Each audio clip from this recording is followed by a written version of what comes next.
guys, it's all about long hair. And I think long hair, one of the most staple requests or staple haircuts that we can do behind the chair is this request of long layers, or keep my length, but I want some layers. And a lot of times the issue is trying to get that face frame correct. Not only that, but determining how long do I leave the layer, or how short do I take a layer. So I really want to go through and just talk about this particular shape here that we happen to see a lot on regards to long hair and requests for keeping my length, but it's got some long layers to it, but it's really achieved really through discipline. And I think discipline is really critical in regards to what you're doing and how you're doing it. Andrew and I and the team have been talking about that, getting ourselves back to discipline.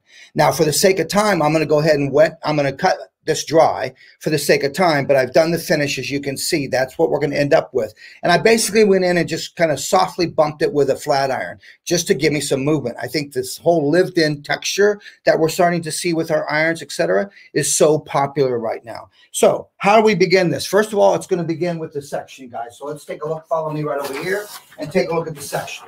And now I want you I'm going to step aside, and I want you to take a screenshot of that, okay? So we can lose the lower third down below. Let's take a screenshot of this. And by the way, guys, I want you to write in there in the chat where you're from. I saw Missouri is on board, Texas is on board, California's on board, Oregon's on board. We're getting everybody from everywhere, but just type it in where you're from.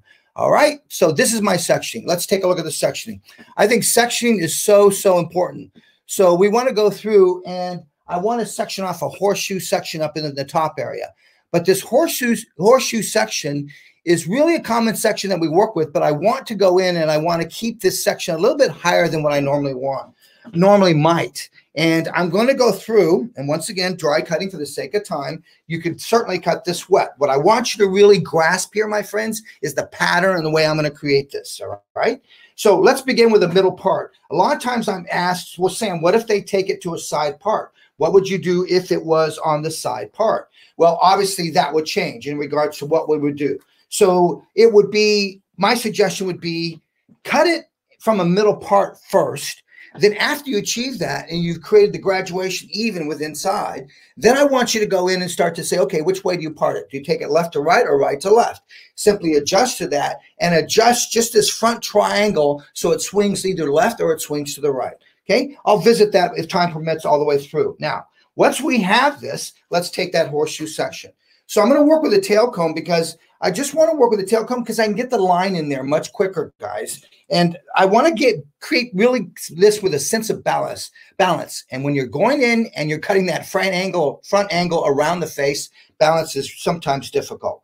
Okay, let's take a look. That's where the comb comes off. Vertical transition to horizontal. So it transitions from this vertical to horizontal. So vertical transition, I'm going to take it just slightly above that, and you can see how much I'm leaving out. Now I'm going to take this, and this is what I'm going to take up in the top of my horseshoe. Now I'm going to take this nice and balanced and an even horseshoe. Sometimes you'll see us come through and we might take a zigzag for a horseshoe.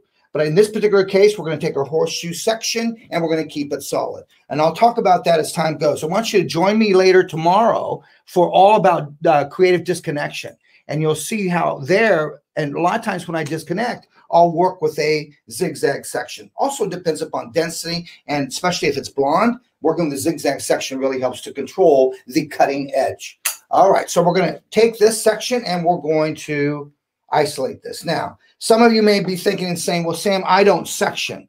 Okay, if you don't section, then you probably cut vertically. You're a vertical cutter, which there's nothing wrong with that. But yet I want you to understand that when we cut vertical and you take a section, you cut it, you're cutting by feel. Cutting by feel requires time, meaning that you might cut that section once or twice until you visually see it's correct or feel it is correct. So I want to go through and I want to go in and take this section, but what I want to do is I want to section it because I'm going to detach and I'm going to disconnect. So I'm going to disconnect or detach an area. And we've discovered by detaching or disconnecting, what it does is it goes through and it gives me this sense of movement, this sense of volume, which is what we're looking for a lot today. All right, so I just checked my section. I feel pretty comfortable that that's nice and even. Now let's go to the side area. Now this is critical, what we're going to do here, okay? What we're going to do is we're going to go through and let's take a look at the normal side area. The normal side area right now, any questions, go ahead and bring them up, guys. Kurt will bring them up, or if I see him. Jess Mack, sectioning is so important. Sectioning is so important, especially if you're going to be detaching areas like we're going to do just slightly. You'll see it. You'll have an opportunity to see that. But sectioning is for control. Okay, that's why we section. You have more control with your balance and with the execution in terms of the way you're elevating and what you're doing with the hair. So I think that's really, really important to understand. Sectioning is for control. Now, if you feel, guys, we're not here at San Via to dictate that it needs to be done this way. If you feel that you can achieve things without sectioning, then by all means, we highly recommend you do what's most comfortable for you. We're here just to offer you different scenarios in regards to work. Now, watch this. What I've done is, can you actually see that with the side section, I've actually taken this all the way back to that corner, or just slightly to that corner. Now, if they don't have it, what you want to do is where the comb and your hand intersect right there, that's where you would draw that line. So what we're actually doing is we're taking area from the back, what we normally might know as the back, and we're incorporating this into the side area. Why? So that we actually fill in this area behind the ear. If that makes sense, just put an S there. Just type an S. That lets me know it's making some sense. Okay. Hey, Kelly, great. I love the fact, Kelly, that you recognize you're a vertical cutter. That's awesome. Nothing wrong with that. But I want you to think about different approaches. I want you to embrace different ways in which to do things. Number one, it challenges you. Number two, it creates a sense of excitement when you're able to achieve it and find another way to do what you already do. All right, here we go. Let's take a dry cutting clip. All right, this does elastic. It has nice tension and pressure to it, legs up. But what it does is it doesn't leave a mark in some of these clips that do. All right, now we're going to go the opposite side. Okay, the opposite side, we're going to do the same thing now. So if you want to go in and draw this in, place the comb right on that round, just below the crown, right on the round of the head on the side area where that intersects, you'll see that that's exactly where that hair, if I was to blouse it, that's exactly where it's going to go through and it's going to separate right in that area. Now, what I want to do is I want to make sure that I have the same amount of hair on both sides. So it's so important, guys, before we start cutting, just check the balance of your sectioning. And dry cutting is interesting because a lot of people go, well, I don't have control of the hair.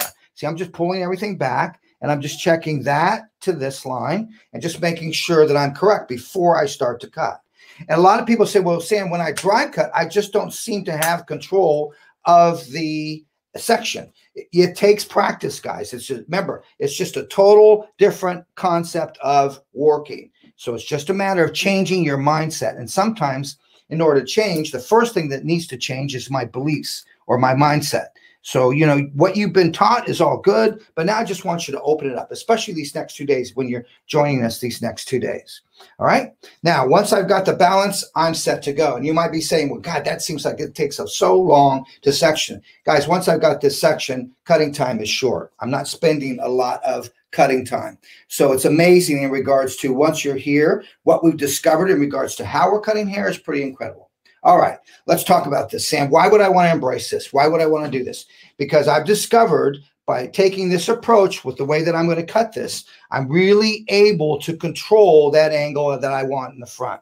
But not only that, it really gives me a good sense of balance. And number two, it allows me to keep it more on the longer side. All right. So now this is the sectioning of what we created. We created our horseshoe. We went all the way back to what we might call that corner back, or just what we refer to as that whole side area at San Via. It's the black area that you see. This really helps to fill in any holes that we might have where the hairline lifts up. And you can see I went a little bit higher, not so much where that hair rounds off, but I went just slightly higher. I want a little bit more massive hair. Here's a back view in regards to how that looks. Now let's take a look at step one. What I'm going to do is I'm going to be working vertically. So I'm going to cut vertically. That's going to be my cutting line, but I'm going to over direct way forward. So I'm taking everything up to that green, where that green back area is. And here's that black area. I'm going to cut this area. Okay. Now we're going to take vertical sections. We're going to elevate horizontally. We're going to cut vertically. I'll show you how we're going to determine our guide. Okay. I'm going to work with a streamline 675 very small handle, really nice control in your hand. So the handle is smaller, same steel that we're working with, and the same concept in terms of forward set, but a smaller handle. And it has a little bit more lightweight to it. I'm loving this. And I'm using it also for dry cutting. All right, so let's start on this side so you can really see what's going to take place. Now, what I want to do is I want to take vertical sections. So I'm just going to take a vertical slice. So now what I want to determine is, where do I want, see, there's my degree of elevation. Where do I want this angle to actually start? That's what I'm determining here when we look at this. I think too many times what happens is, and by the way, she wants her angle to start maybe around lip area here. But what I don't do is I don't take this first section and go there. Now I'm taking it way too short towards the back. All right. If this makes sense, just write a Y. Just write a Y there for you. Okay. All right. Tammy, Myrtle Beach. Wow, that brings back some great memories. Yes, you can take a screenshot. If you didn't get a screenshot, let me know, Kurt, and I'll move out of the way and they can get another screenshot. All right. All right. So now I elevate horizontally. Now let's talk about something. Let's move this out of the way so you can really see. All right. What I want to do is I want to go in and I'm looking at the grain. The way that we comb this hair is so critical. So look at my grain. Okay. See how the grain, I'm keeping that elevation up. Sometimes you might bring the grain down. Now you elevate the hair down. When I have fine hair, I might want to knock my elevation down, but still cut vertically. Do you see that? The reason I'm bringing my elevation down with fine hair is I add more weight. Here, we have a good, nice sense of density of hair. I'm going to start about right there. That's where I want my angle to go. Okay, so I'm going to go right here, and I'm going to cut a vertical line. Now, I choose to cut with my palm facing me. You can certainly come in, overlap. Once you're here, you can come in, and you can certainly go this way. I want you to do what's most comfortable for you, but keep that elevation up. Now, look at my angle. When I drop that, let's take a look at the angle. When I drop that, look at the angle. Can you see that angle? I'll get this hair out of the way. Okay, on this side. Now you can just start to see that angle. Okay, see it? There it is there. Okay, so now what's so important is this, is that as I work, I continue to work vertical. So I work vertically, taking my next section, vertical. Okay, now watch the grain. Look at the grain. All of that grain remains the same. Okay, now let's talk about where am I taking this hair to? Okay, I'm going to give you a little bit more of a face for you. Where I'm taking this hair to is I'm taking it right here to the corner of her eye. So I'm not going past that to her center. I'm going to stay right at the corner of her eye on both sides. So I'm not over directing to that center of the nose area there. Okay, I'm going to stay really nice and flat right off the head, if you will. Here, okay, here. Notice my comb is white because I'm working with a dark colored level of hair. So I'm keeping that nice and white. Now I'm here. And once I'm here, I come through and I elevate. Okay, so I elevate up. Okay, next section. Now take my next section. Okay, and watch how I'll keep it right over that ear. Look at that. See how the grain? So I didn't change the grain here, bring it up over her ear. Let's keep it the same. You're going to have a little bit of a gap here. We're going to come back. Watch what we'll get. Okay, whatever reaches to this line is what I take. So remember, I want to keep these long layers all the way through, and I want to maintain as much length as I possibly can, but I want to give a really nice round length going to the back. All right, so now once we're here, watch what takes place now. Okay, so now take a look at the line that I'm getting. I'm going to move this all the way out of the way, and take a look at the line I'm getting. See that line I'm getting? That's what I'm looking for. Now, look how that gave me that angle by simply just pulling this forward and cutting graduation inside of that, leaving some weight and achieving the angle at the same time. So don't go in and cut anything. Come to the opposite side. Now, here's where it gets tough. If we're doing good so far, just say good. Just write it good in there. Welcome, Aveda Institute from Portland. I'm glad you're on board. Just put a yes. All right. Thank you, Alcott. Great. Yes, change Jess Mack. Yeah, change your comb, your color of your comb so you can really see the contrast of the line. That's why we make white and black combs. Now, let's go. Here's the situation now. How do I get this same angle here that I have? How do I get that on the opposite side? Now, what's really important is this, is that when you get that angle on the opposite side, guys, what I want you to do is I want you to go through and use the top piece as your guide. So you're just grabbing the starting point. That's basically all you're doing is grabbing a starting point. And once you grab that starting point becomes your guide. Kara, could you continue to the back to get that V shape? Well, Kara, watch exactly what I'm going to do to get that V shape in the back. You'll see. But first, let's focus on the side area. So here's what I'm not a believer in. I'm not a believer of cutting one entire side to the center back and then coming to the other side. What I want to do is create my balance on both sides. So I'm going to create my balance on both sides by simply going in and cutting the front first, then cutting the back. And you'll see how I'm going to cut the back. Because when you look at this, take a look at this. Look how it drops to a V in the back. You see that? That's what I'm talking about. And I want it soft at that same time. I want this nice and soft. All right. Let's go the opposite side. Okay. Vertical sections. So all I'm doing is just taking vertical sections. I'm elevating horizontally and cutting vertically. Everything is through a stationary guide. Look how it's coming square off the head. See that? I'm not taking this and over-directing to the center of the nose, to the center of the nose.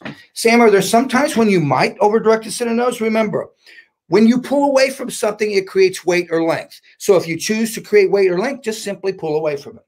All right, let's take a section up here. Okay, come through. Take a section here.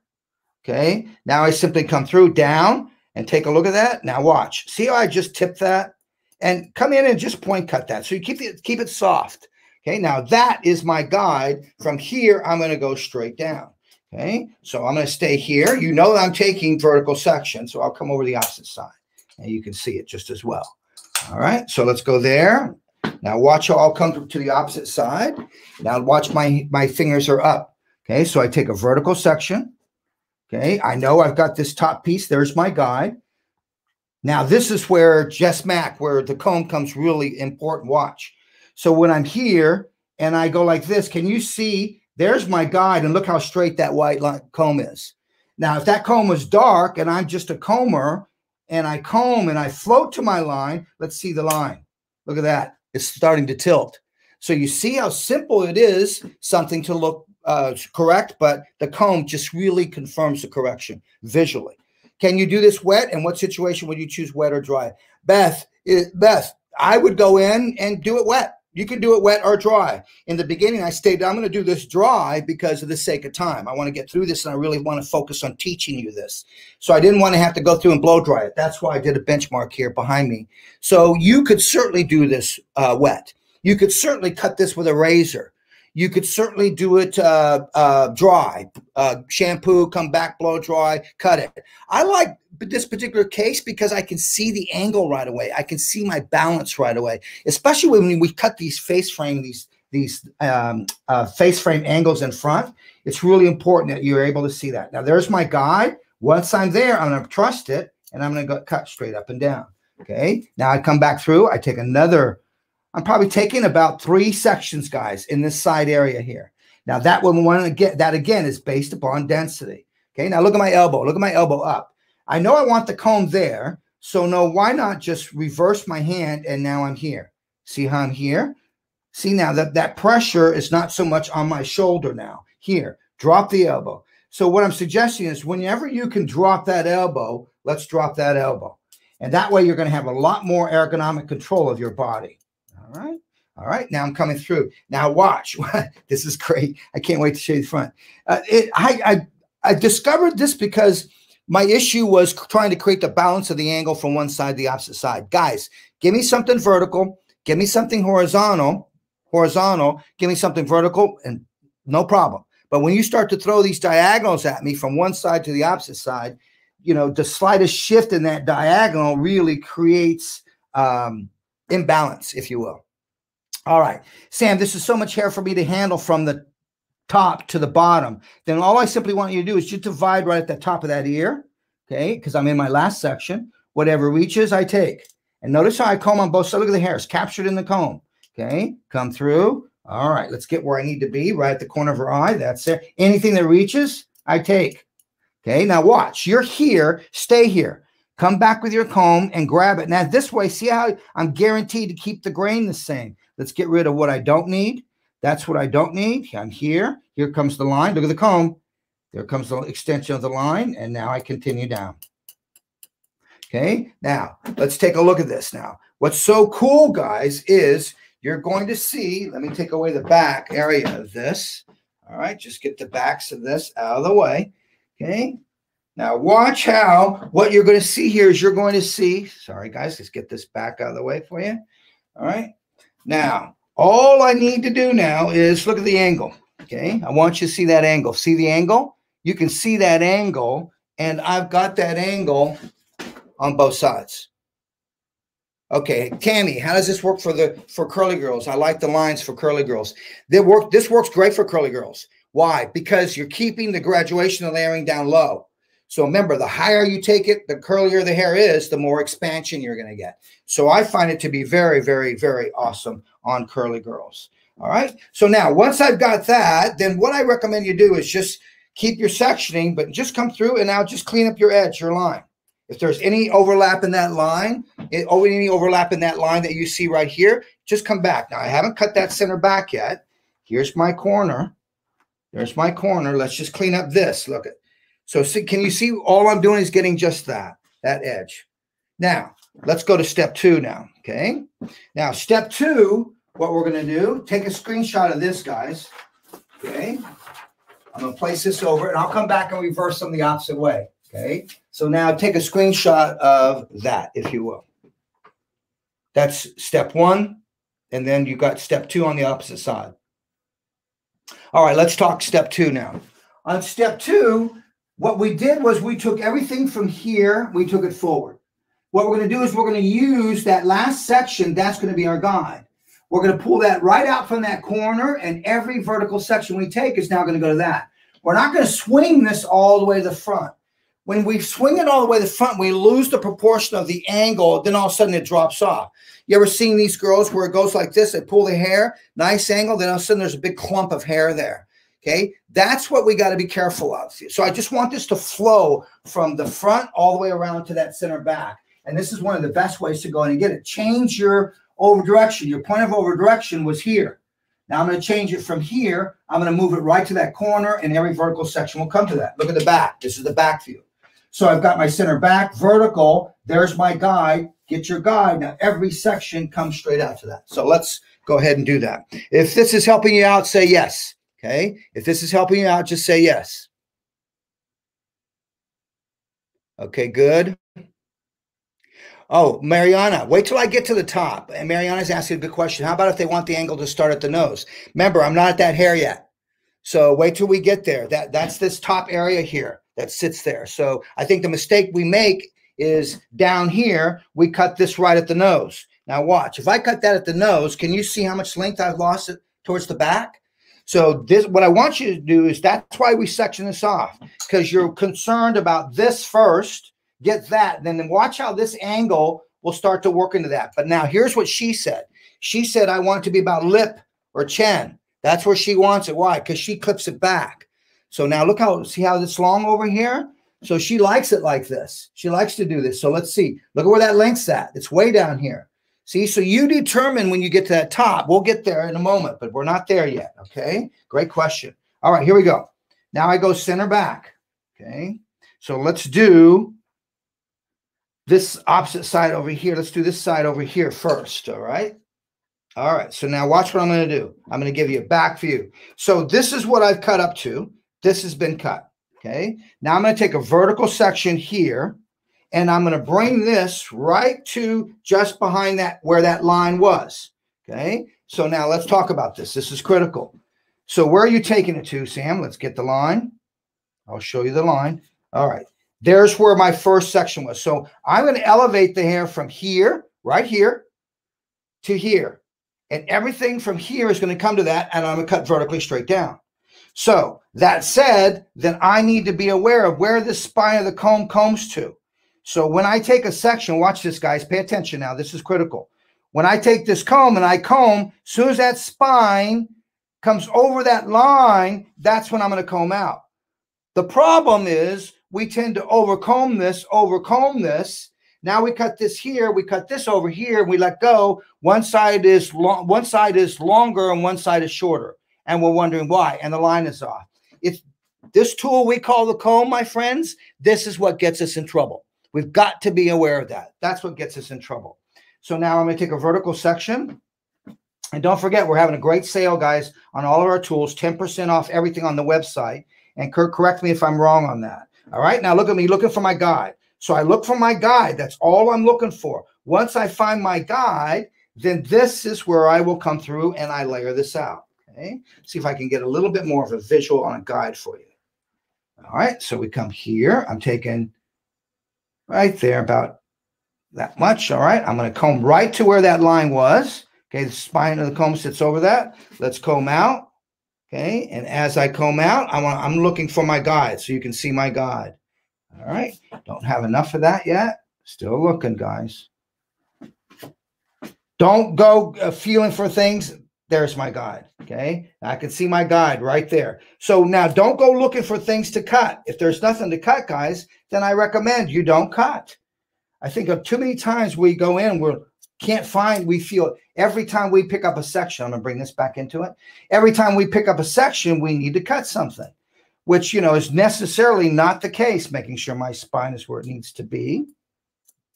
Okay, now watch how the line continues. I see how it's continuing through the back. You can just start to see that. See how it's going through? Now, here's your answer to that V. So you can see how I'm starting to get the V there. Somebody asked me, is that going to lead to a V in the back? This is a great way to go and cut it. Why? Because I'm not cutting diagonal lines. I'm cutting vertical lines. And I'm letting where I pull the hair to or where I comb it to, I'm letting that create that diagonal line for me. That's what's so simplicity, I really believe, is today's brilliance. Let me say that again. Simplicity is today's brilliance. Just keeping things really simple. Let's pull it back so you can see. All right, take a look. See how that line's working? I'm going to just give her a little spin here so you can see it.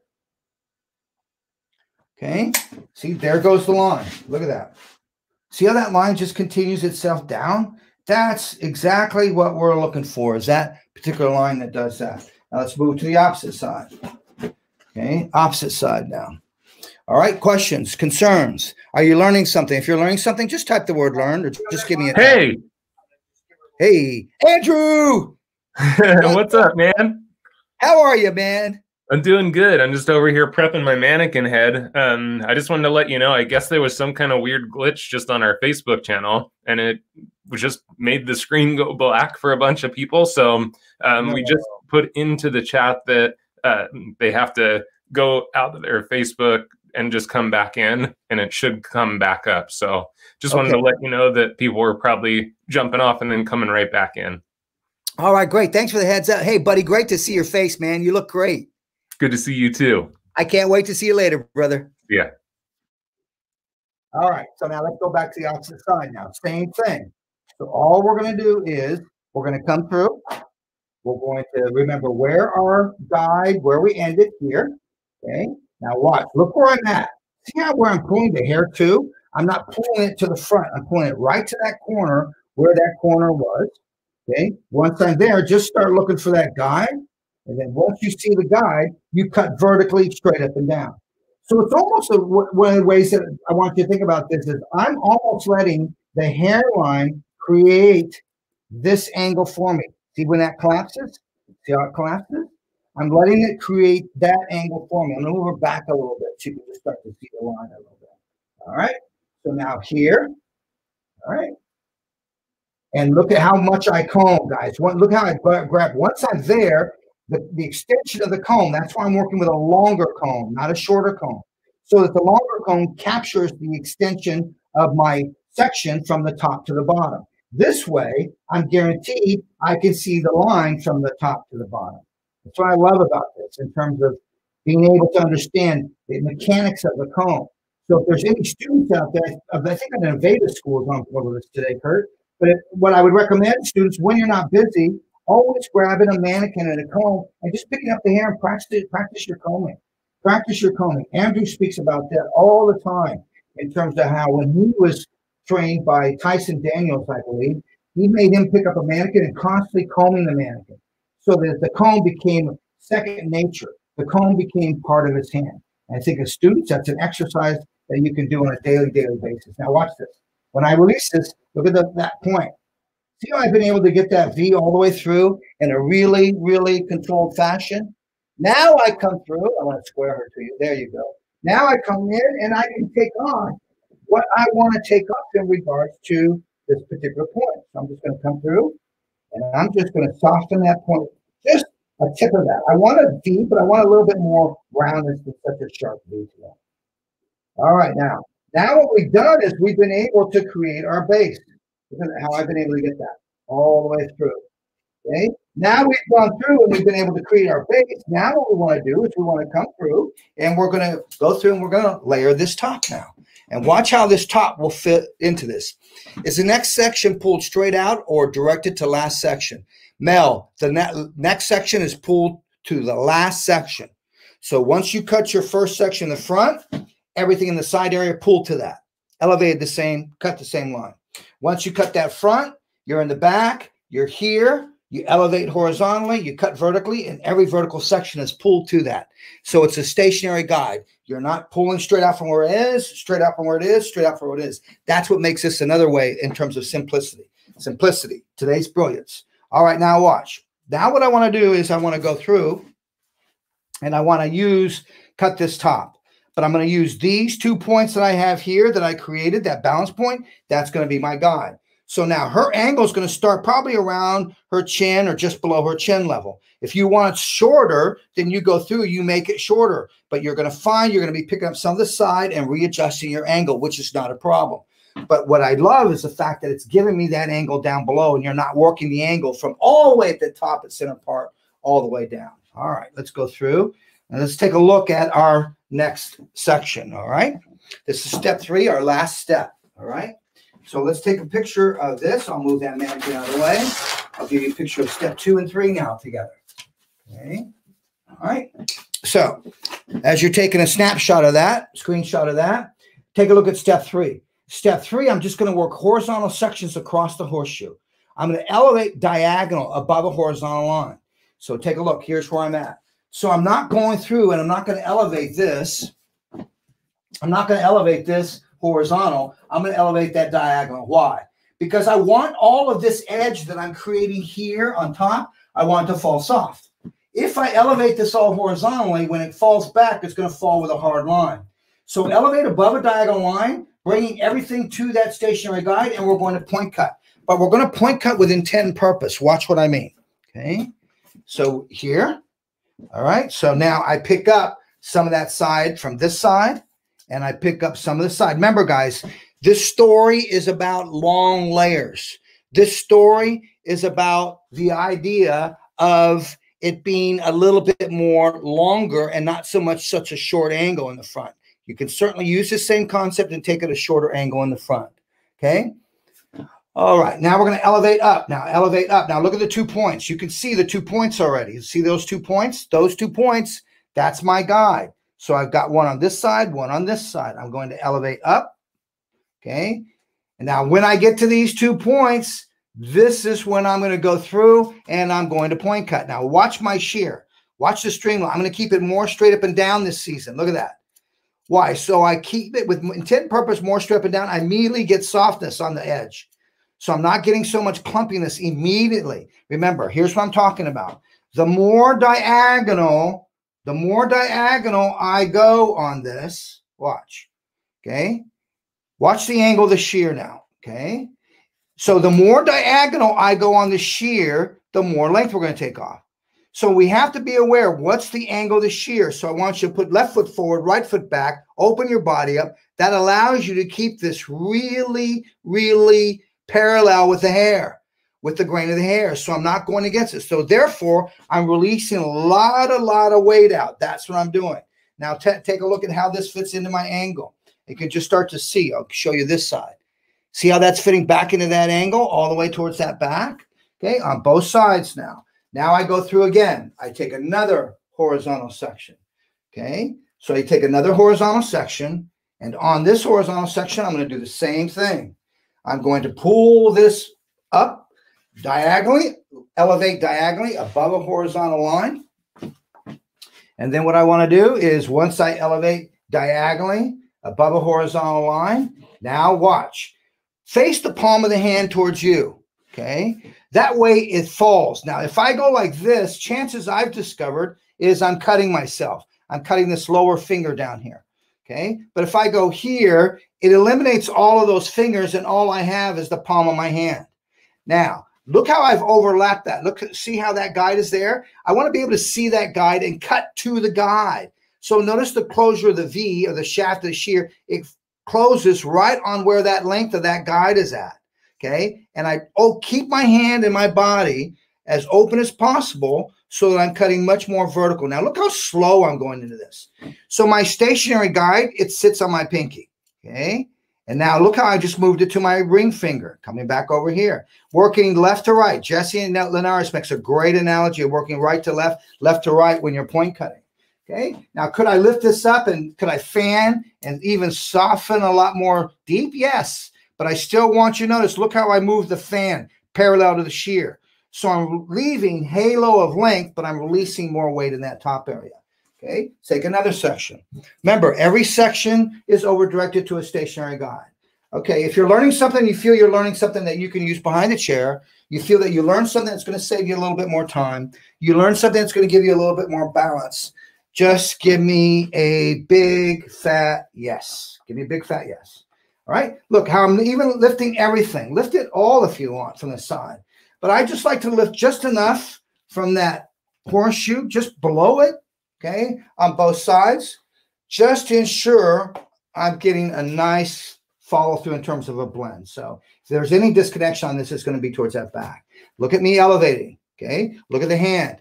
Now people go, Sam, that's so much hair to handle. Relax, guys. Divide it in half if you have to. Here's what I mean by relax. In order for me to create a loose shape, I have to loosen up my mindset. If I don't loosen up what's inside here, then I'm going to get too stiff with my hands. And now I've got too much weight, too much preciseness, too much. I'm going there, busting it up, let's say more. So you really have to understand, relax, guys. Relax when you want something loose. I'm going to elevate up, come through, and just soften inside. That's all I'm doing. Love the streamlines when I'm working with these streamlines. Okay, last section now. So notice how this last section, I'm bringing this last section up. That's throwing a lot of length towards that back. Remember, this is long layers for longer hair. This isn't about short layers. This isn't necessarily about a shag, guys. Can you cut the front first, then move to the back and side? Nafisha Hashim, yes, you can, but I would recommend for the sake of balance, you cut both sides first, then cut both backs, then cut the top. And that's just a personal preference for myself in terms of balance. So maybe you're really good with balance. I'd suggest you do what's most comfortable for you. We're not here at Sam Villa to dictate it has to be done this way. We're here to inspire you to find another way to achieve what you already do, because you already do this. But now my question is, do you do it this way? Okay. And I don't know about you, but I think especially in today's world, we've got to find as many ways as we can to do what we already do. It's about that change, embracing change, finding things, find things that you can practice on that become habits, but make sure you're practicing on the right things. Go ahead, Kurt. Hi, buddy. Hey, buddy. We're asking if you could turn her to see the elevation. Yes. Yep. Yeah. Thank you. For a moment, bro. Thank you. Yep. All right. Thank you for that. Let's take that turner. Okay. Now look at my elevation. All right. Look at my elevation, how it's diagonal. Okay. That's what I mean. Now watch. If I bring it here and cut here, then I'm cutting this at a horizontal. Chances are when this falls, look where it lives, I elevate horizontal, over directed. When this falls, it's going to fall heavy with a line. So I want, especially these tops, I want them soft. So that's why I find my tops, I'm elevating them quite a bit. Once again, my degree of elevation, palm facing me, was diagonal. Okay. Now it's just a matter of just, really just coming back in and softening and refreshing where you feel you need to refresh. And take a look at what I've got. Okay. And now this is when I come back in and where I would normally go in, and I like to refreshen that length. Okay. So now look at what look what we've been able to achieve when we go through, and now just work your hands through. Okay. And can you see where all that graduation, where all that layering sits? What I love about this concept is it all sits here. So this, I didn't get in and shag this normally like I might in some areas, and in terms of that. But it's something, watch me this after tomorrow, and you'll see how I'll take this concept and move it a little bit further into the creative concept of disconnection. Now, then all I simply did was I came in and then I just simply worked with the iron. That's all I did was simply work with the iron. And I think this is one of the best tools. Yes, I know you're looking at it, you're going, wait a minute, what did he do to the iron?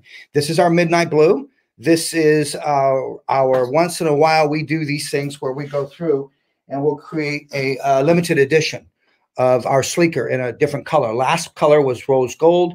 This one is from same concept sleeker, but it's just a different color, midnight blue. Hope you enjoy that and like that. All right, now watch.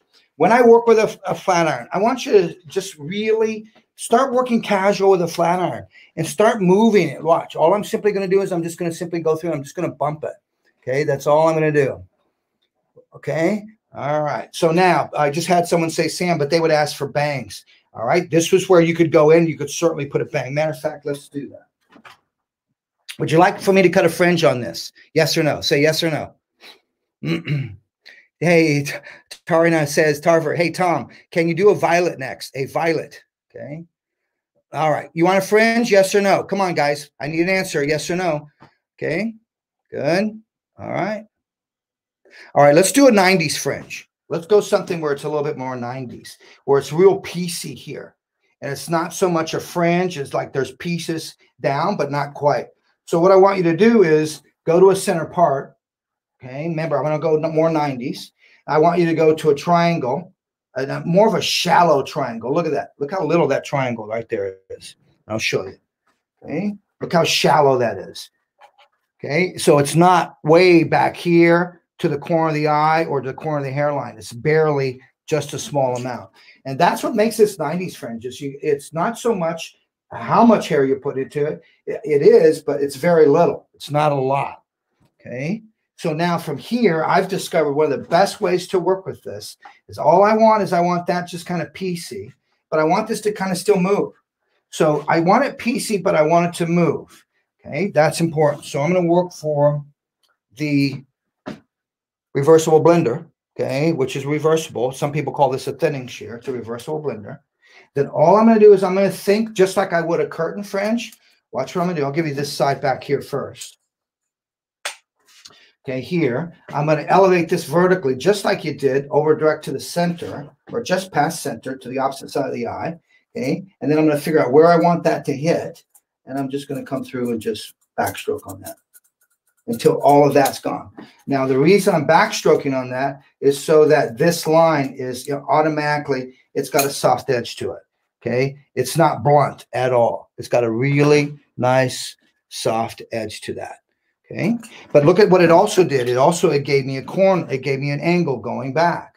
Okay, so it's not a matter of just picking this up and cutting it straight across. All right, you got to think about what do you want that hair to do. That's what I'm thinking about when I cut these things. Now I come through on the opposite side, and then the reason I backstroke on that is because I'm closing on the same spot.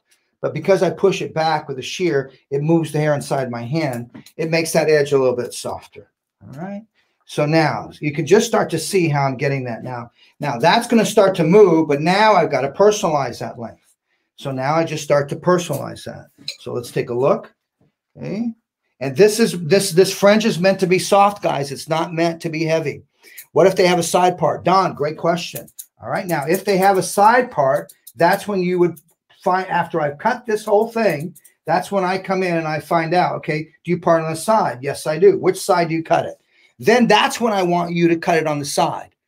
The problem that I would do is I would ask them in the beginning, which side do you cut it? I mean, which side do you part it? They would tell me, and then I would cut it to go that way. Then all they would do was complain about, well, how come this side is shorter and this side's longer? And I would try to explain to them it's because you part your hair on the side. So one of the best things that I've discovered, especially since cutting these shags, is cut your graduation even on the top when you layer it, then come back in and move it to the side if they part here. Now cut it to go that direction. And follow me, you know, in terms of what we're doing, because what we do at Sam Villa is we really teach problems to solutions to the problems. You know, we're about problems and solutions, not so much sometimes about just teaching you a haircut, but really just about problems and solutions. Now, If when I hit this with a flat iron and just bevel this, that's going to lift that up. And this gal here, she's got a short forehead. So, you know, you can't be afraid to take this and take that length where it needs to be. But that said, I don't want this length above up there. I know that that's going to go through and it's going to bump up a little bit, especially if she takes a flat iron, curling iron to it. Denise, Sam, would you do this style on fine hair? Yes, yet. I would probably watch my class tomorrow in the morning. What I'm going to do is talk about creative disconnection. Disconnection is the best way to cut fine hair. So I've got the solution for that. But I would take the same pattern, but I'd probably eliminate the hairline, put that in a ponytail, not cut it. Then cut that to the frame that I created so that I keep weight at the perimeter. Watch that tomorrow. All right, cool. All right. So let's recap, guys. Let's recap. So take a snapshot. Here's the finish. And once again, this is just with me working with an iron, with a flat iron. Sam, what did you do? I've got 9 minutes still. Let me just do this really quickly for you. So I'm working with our new Midnight Blue, okay? And my product of choice that I'm working with is my Redken Iron Shape 11. When I cut dry, I love to use my One United. This is my cutting lotion, guys. And I love this, takes the place of water. It's awesome, okay? Especially if you're dry cutting. Now watch.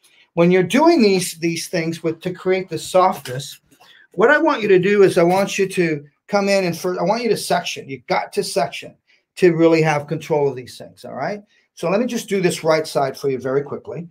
All I simply did was just take horizontal sections, all right? And I'm thinking about what's the end result. I want a lived-in texture to this. I almost want this to look natural. I don't want this Kurt to look perfect, you know? I want it to look natural. So we're working a lot with our flat iron in a lot of different ways. Now watch what I'm going to do. I'm going to go up.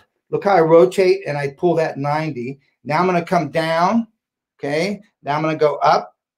So I get this. So just get a little bit more of a bump to it.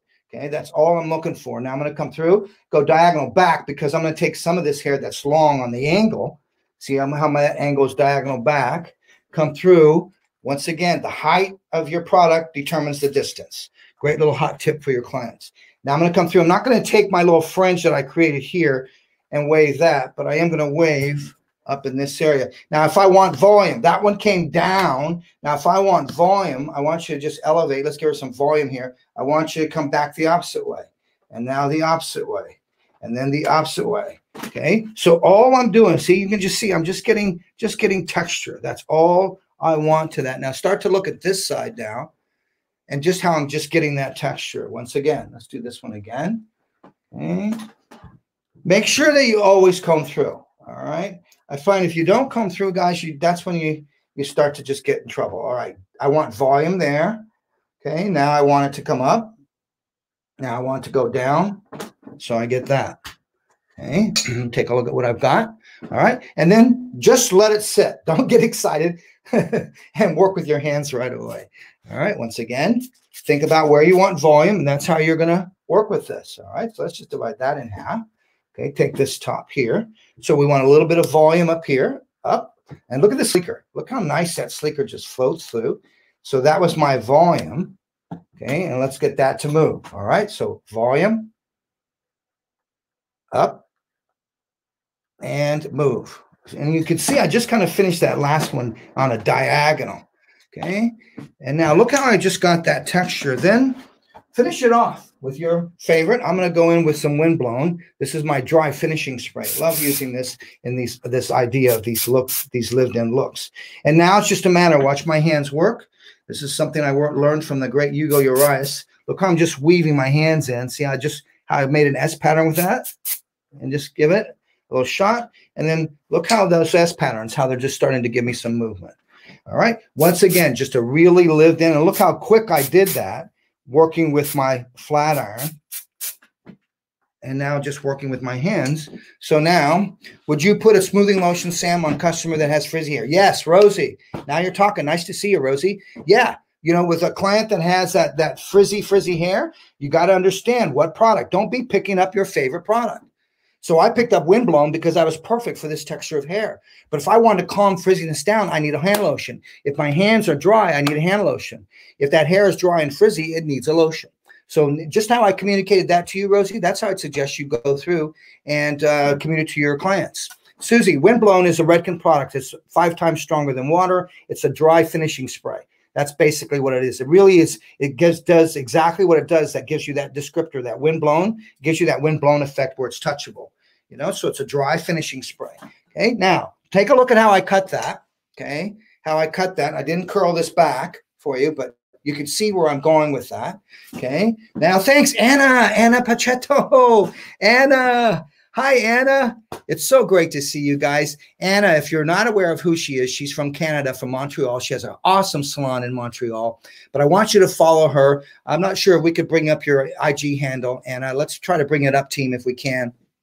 But Anna is the artistic director for the Inner Coiffure North America, and she's going to be doing a presentation. Or did it happen already, Anna? No, it's coming up October. So I really, really suggest you follow her. She's awesome. Love her work. Love you, Anna. Keep doing what you're doing, which is you inspire us all the time out there. Anna, great, great artist. Make sure you follow her. Great to see you, Anna. So now this is that one side that I've completed. I'm just working with that iron, working with my hands. I didn't work it all the way down. Now here it is completed. Okay. And then, like I said, guys, you decide, you know, where you're going with this. I'm looking for a little bit more this whole kind of feel of just lived in, you know, just hair naturally doing its own thing. I don't think we're really going to get into, you know, this is a man that makes irons and thermal tools also. But I really believe you're going to start to see people are going to start to really embrace their natural movement, which I think is really critical in today's world. Is, you know, the idea of what's happening. You just find a lot of people really starting to embrace their natural movement. Okay, let's take a recap, guys. So you've seen it finished. You've seen me work with an iron. You've seen the cut gone through. Here's step 3 and step 2. Take a screenshot of that. Okay, step 3 and step 2. And now let's go give you step 2 and step 1. Take a screenshot of that. Okay, step 2 and step 1. All right, now let's give you the sectioning and step 1. And you can see it here, the sectioning and step 1. All right, guys, so I certainly hope that you enjoyed that. Coming up next is Anna, but let's bring Kurt back. Hello, Sam. Hello, Kurt. What a wonderful first hour of our 2-day educational marathon. Obviously, as you can tell by the comments and the activity in our comments chat area, party is on. Party is on. Yes, it is. I see there's a question there from Jennifer. I can't wait to do this haircut. Love that. And then Ashley's got a question on what size scissors do you recommend for this? Now, I recommend, guys, that you understand Butcher Kurt has a steak knife, a bread knife, you know, a slicing knife. They got all kinds of knives for different results, depending on also what type of meat they're working with. So we have to work the same way. What type of fabric are you working with? What's the end result? So in this particular case, when I dry cut, I like using a longer shear. When I point cut deep, as I was doing with more intent purpose, I like you working with a longer shear. So it allows me to go deeper. So I really suggest, guys, once you can, when you're in a place where you can, start to kind of explore various lengths. Short hair, you know, I like you working with a shorter shear to medium length shear in my fringe areas. So I'm not cutting extended long lines and then recutting to get a rounded line. So I also like working with short shears when I'm working around the ear. I like working with medium to longer shears when I'm dry cutting, when I'm layering long hair. So that's why, and you'll see in the comb set, you'll see that you're getting a short comb and a long comb. And the reason being, you saw me there, I was working with a long comb, black and white for the contrast. So we try to think of everything for you. But Jennifer, and answer your question, I was working with a Streamline 675. That's what I was working with, Streamline. All right. All right. So I hope everybody enjoyed it. Kurt, what do we got coming up now? We got some announcements to make. We do, Sam. I think it's time to do a little housekeeping here. You know, everyone, every time we do a show must go on, we like to give it away. We like to give something away, give a little toys away of ours. It's the same this time as well. This time today, we're giving away an Enter to Win. And I think those of you that are used to working with us here on our Show Must Goes On knows how to do this. But let me post the giveaway this day. The giveaway today, Sammy, we really sure you've been talking about too, and how much you enjoy using that shear, I believe. Let me see if I can find my giveaway. It's either a Streamline shear or a choice of Signature Series shear. We have the Signature Series comb set. We talked about the ivory versus black combs earlier in your session today. The Artist Series comb shear, That's also available today. And to our good friends, thank you at Pivot Point, our great partners at Pivot Point, who are also dedicating a mannequin of your choice. So this is a big package. In fact, it's valued at around $665. So the way you do it, you dial, you text giveaway to 888-812-1115. We'll be posting this throughout the afternoon this morning so that you can be sure to be able to enter to win today. But this is our giveaway today. And Sam, I just like to close this part of our moment, our presentation, is to reinforce that streamline for our audience, if you would. Yes, I think it's so important. I think the streamline, once again, guys, when we came out with a signature series, we did that for a reason, for the ergonomics. But a lot of people said, you know, the handle is kind of large. So we went back and we really aim, we listen with both. So the idea was to create something that had the same uniqueness in regards to ergonomics. It fit the culture of what we're about. So that's where the streamline came, where we just narrowed that handle down, same forward set thumb, smaller handle, and it's a little bit more narrow. It's just a little bit more kind of say streamlined, exactly what the title of it is. So if you're looking for something a bit smaller, I highly recommend it. In this particular case, I was using the streamline this morning in this class. Sam, I think it's also time to reinforce our commitment to education.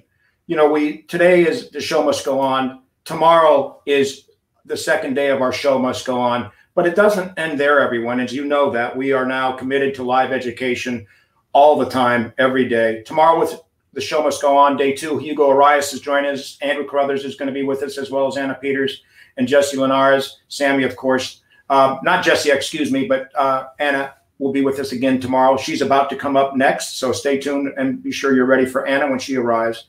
But then Tuesdays with Sammy, Transformation Tuesdays. This will be an interesting one, Sam. How to win at NAHA with Michelle O'Connor, who is very accomplished in NAHA.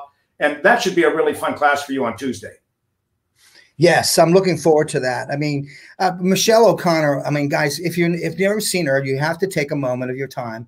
And remember what we said, thank you for an investment in education is an investment in your future. So we really thank you for your time.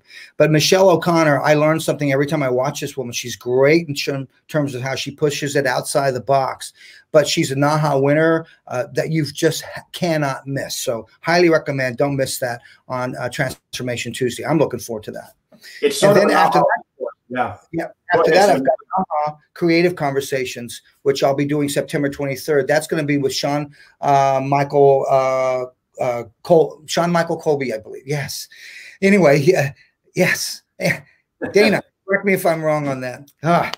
Anyway, I've got a great conversation with him coming up, Creative Conversations with the PBA. And by the way, if you're not a member of PBA, please support the PBA. They've supported our industry all the way through. So it's important we support them. And then Andrew's coming up again, Kurt, with Wellness Wednesdays. Tell us about that. Yeah, that's right. He has another special guest with Marquetta and Ricky Breslin. Some of you remember our Fabric of Change. Marquetta stole the show that day. She's coming back to visit with Andrew on Wednesday. So much of what's important about these times is keeping our well-being in place. And you hear the words courage constantly in our conversation during these times. And she's going to focus on that with Ricky. Courage on getting off the snide, if you will, and making your dreams occur, making them happen. So more reinforcing life assuring, life enriching conversations with Andrew on Wednesday. Before we leave this lineup, you notice NAHA's a little rich this week coming up. Well, our own man, Sam Villa, is up for NAHA Educator of the Year, Teacher of the Year this year. So, and Sam, I just want to highlight you for a moment and just give you this quick point to you. Congratulations. Thank you, Kurt. I so appreciate that, guys. I appreciate that. I stand before you motivated by the passion to teach. I'm not going anywhere and I'm not changing, but I'm also surrounded by a great team of people. I think, you all know who you surround yourself with really makes a big difference. And it's made a big difference for me over the past 10 years with the Sam Villa brand. Couldn't do it without my teammates. So thank you, everybody out there. And by the way, PBA Creative Conversations, that's with Michael Sean Corby. How could I forget that? The great Michael Sean Corby. All right. So I'm looking forward to that. All right. So what do you say we continue, Kurt? We got anything else we need to say? Yes, we do. I've got really a nice surprise for you. Now, this is the next week's education. We just thought we'd bring up all this education to you that's going to occur through the end of September to reinforce how much live education is going to be available to you through our brand and, of course, through Redken, as you'll see here in this quick lineup. Not to get too in depth in this one, we'll have a chance to talk to you more about this one come tomorrow and, of course, during our weekly classes. But a full lineup. The point here is a full lineup of live education closing out the month. Sam, would you like to pay a little attention to our Redken Exchange Power with Sam Villa on the 28th? Yeah, I'm looking forward to that one, Kurt. It's going to be 90 minutes of nothing but long hair. And I'm going to revisit some new things and some old things. So I'm looking forward to that. And it's about adding value-added techniques behind the chair. And I was just talking to a salon about that in terms of when your color is processing, you now have time to educate the client. Remember, my friends, you're an educator in today's world at the chair. Your YouTube at the chair. So educate. So I'm going to be talking a lot about that on the 28th. And don't forget to register for that. Make sure you check out Redken Education, redken.com to look at that. And then Transformation Tuesday, the fine hair story. Somebody was asking about fine hair. Fine hair is a fabric of its own. There's do's and don'ts. So I'm going to be talking about that. And I love talking about fine hair. That was one of the fabrics I love to cut because it was a challenge and it was a different way to cutting it. And then once again, September 30th, Kurt, go ahead and touch on this one. Wellness Wednesdays with Andrew again. Andrew returns with Kelly Mason. If you recall, a couple of weeks ago, Andrew was in one of the traumas or the dramas, if you will, and potential traumas of his lifetime, while holding on to his home with the incredible fires that are happening on the West Coast, specifically in Southern Oregon. We postponed his Wellness Wednesdays with Kelly Mason on that date. She'll be back on the 30th. So now you can tune in for that. We are back on our schedule with Andrew as of this Wednesday, but on the 30th, Kelly Mason will return. That was the canceled program we had a couple of weeks ago. Sam, I want to make a point about this. There's just a tremendous amount of education that we are providing right now. And I'm sure for everybody out there, they're thinking to themselves, how do I keep up with all this? Well, we have an answer for you. We now have a live events page available on our website that will be able to give you spot moment, as soon as you need it, information on when our events are coming forward. So let me give you an idea of what this looks like. I'm going to give you an actual live example of what's available to you now. Oh, Sam, why, look at that. I see our Midnight Blue electrics on our webpage. That's the Midnight Blue that Sam just introduced, by the way. That'll be available. Those will be available effective October 1st. But let me, if I may, blow up to this and give you a quick demonstration of why now you know that anything we're producing is available to you at your fingertips. You simply go to our homepage. This is what you're looking at. There's the events page right up at the top. You see my mouse moving around for you. I'm going to click that events page. You see what's happening right now at the very top, but go down just a little bit. Events of the week. Excuse me, while we have our promotion for tomorrow's class. Events of the week. Here we are. This is what we just got through showing to you on our screen. Upcoming events. Here we have them. Just keep scrolling down. Upcoming events. Sam Villa, last week's events, what we just produced for you. So when you want to go back and check something out, like the great Redken education of last week with Lindsay and Lauren, what a great couple days of education that was. This is now all available to you. Go all the way back to August if you like. Go back even farther. It's all available to you with a click now. So now don't have to concern yourself so much about what's coming up next. It's right available to you on our website. Now, before I leave you with this, there's even more. Under the Education tab, go over to the right and see our bios of our art team. Anna Peters around the corner. But check out Friends of Sam Villa. This is another of our new additions that enable you to quickly access those brands, of course, our good friends and our brands. You see Pivot Point there, PBA, Redken, etc. But also the artists that are our friends that are teaching here through the Sam Villa educational mission. You saw Matt Beck. There's Christopher Benson. Let's go down. Is that Eguchi who's coming later today? Yeah. So, Fumi, if you click it, you see his Instagram page. You can start interacting with Fumi immediately. And all of our guests are part of what we call our friends page. Kia Neal, Lindsay Olsen, who was on last week, Tippy, Hugo, who's on Monday. So all this is available to you now with a couple clicks of the button. And it is what we're very proud, actually, Sam, to introduce this new feature, if you will, of our educational mission. And everyone, know that there's never a day that goes by you won't know about what we're up to with our education. Yeah, I'm so proud of the team for putting that page together. So hats off, hands down to the team that put that page together for you guys. Remember, at Sanvia, we're all about education, so that page is your resource.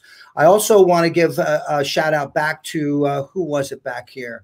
There was, Jess Mack. You asked about NAHA. NAHA is a North American competition, so Canadians can enter NAHA.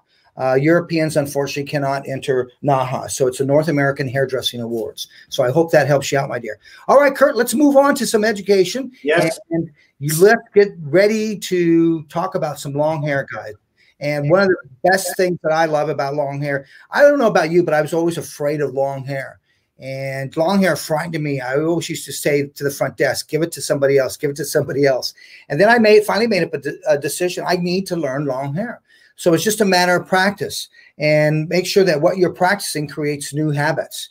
That's so important. It creates new habits. So I really took up long hair and just fell in love with it. From there, I went into the avant-garde. I've shied away from the avant-garde because I wanted to be a teacher. This woman is a great teacher. She's a salon owner. She's a mother of three, living in just outside of Fresno, California. Imagine that. All the things that she's gone through, and she's taking up her busy time, her busy schedule to be with you here today and tomorrow. So do me a favor and let's show some love for Anna Peters. Hey, everyone. Hi, Sam. How are you? How are you? I'm good. How are you? Great. I'm so excited about this show.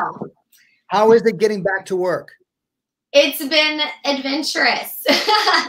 We have lots of clients wanting to get in and little time to get them all in. So the show speaks to me as a stylist behind the chair and as a salon owner. And I'm really excited about what we're able to offer as solutions for today and tomorrow's show. Yeah. Well, listen, my dear, I don't want to hold you up because you got lots of cool, great stuff to share with them. Have fun. We'll talk to you afterwards. Okay, thanks. Hello, everyone. It's so great to see you all here again. I just am so thankful that we have these shows and that we can connect this way.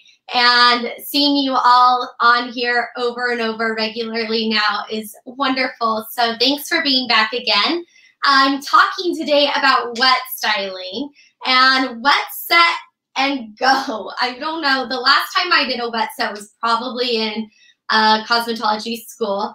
And but I'm back doing it again in a different way. And we've discovered ways to create a modern wet set and save us time behind the chair. So we have so many new regulations and restrictions, and time is definitely of the essence more than ever now. And I don't know about you as a stylist, full-time stylist, 16 years working full-time as a stylist, I was feeling very restricted and set back after everything I worked so hard to create. I felt like I had to now discount my prices because I wasn't able to give the services that I was offering before. And I was feeling bad about that. And I really paid attention to what I was experiencing and what that felt like. And, you know, I just love that we are taking those problems and we're creating solutions. With every limitation, we have the opportunity to create something new. And so that's what this is all about. And instead of discounting ourselves, adding new services to our menu that excite our clients and also solve the problem that everybody's walking in with, whether they don't want to spend as much time in the chair, maybe they're nervous about COVID, or maybe we don't have the ability to have them in the chair that long because of our busy schedules, or we don't have time or the ability to blow dry because of restrictions. We have now wet styling. And so I want to share 3 looks with you today, and this is going to be a little bit different. Usually I'm working on dry hair and I work towards the end result. The way we're going to do it today is I'm going to show you the walk-out look. So I have 3 looks. This is what they will be walking out with. And then we're going to take the look down and we're going to show the texture and the at-home look that they're going to have. So when they walk out of the salon, their hair is wet or damp, and they're going to be walking out with the first look that you see. We're going to take this down so you can see the texture that they're able to have once they get home. And then we're going to show how you're going to create that in the chair. And it's very quick to create, but there's a luxury service that we're creating and an enhanced experience with these wet looks. So here's our first look. And what we have is a bandana tied in her hair. Now, talking about new opportunities to create something. These are bandanas that I had custom made with my salon logo on them right here. And you can design them however you want. So I colored some custom colors with hair color. And this is, it says love thy neighbor around the perimeter. And this is something that we can retail to our clients and have them walk out with in their hair. So we're marketing, we're creating excitement, and we're doing something new and different. So with the bandana, maybe they come in with their own bandana too, if they have a favorite one. It's all in the setup. So when we're talking to our clients, we're explaining what's going to happen at this service. So when we take this down, let's say she's air dried now, and we're gonna drop down her curls. So here we have some really beautiful waves, very nice polished waves. So when we're working with the hair and it's wet, we're going to be putting in products that are going to really enhance their natural texture and also give them some treatment. So where they're wearing that leave-in treatment and they're going home and that's just soaking in and creating a very nice polished look. So imagine when she gets home, her hair is air dry, and she drops this down. This is what she has. Beautiful, bouncy, polished wave. So she could shake that out. She could wear this for multiple days and have just really healthy, shiny hair that has this beautiful body wave to it. You shake it out for her, and it's about teaching them at the chair, and it creates an opportunity for us to sell more. So we're talking about at the shampoo bowl. That's where it all starts, is at the shampoo bowl. What are we using on them? So they're coming back and their hair's been dry. They haven't seen a professional stylist in a while. Maybe they ran out of product and they're using who knows what. So we want to talk about the right product for their hair and their needs. And we're going to teach them how to shampoo. And we're going to give an extra great massage at the bowl and really make sure to just pamper them while they're in this chair so that they're not feeling like they are walking out with less and wet hair. They're really getting a nice experience. Tara's asking, could they sleep with a bandana in? Absolutely. So the longer they wear that, we want to make sure they keep it like that until it's 100% dry. Then they could take it down and they'll have this finished look. Great question. After we shampoo, this is a great opportunity to upsell on a treatment. So giving a nice luxurious treatment for them and another massage. Everything we're doing every step of the way is with intent and purpose. So I want you guys to just take a look at this finished texture. Very glamorous, very shiny.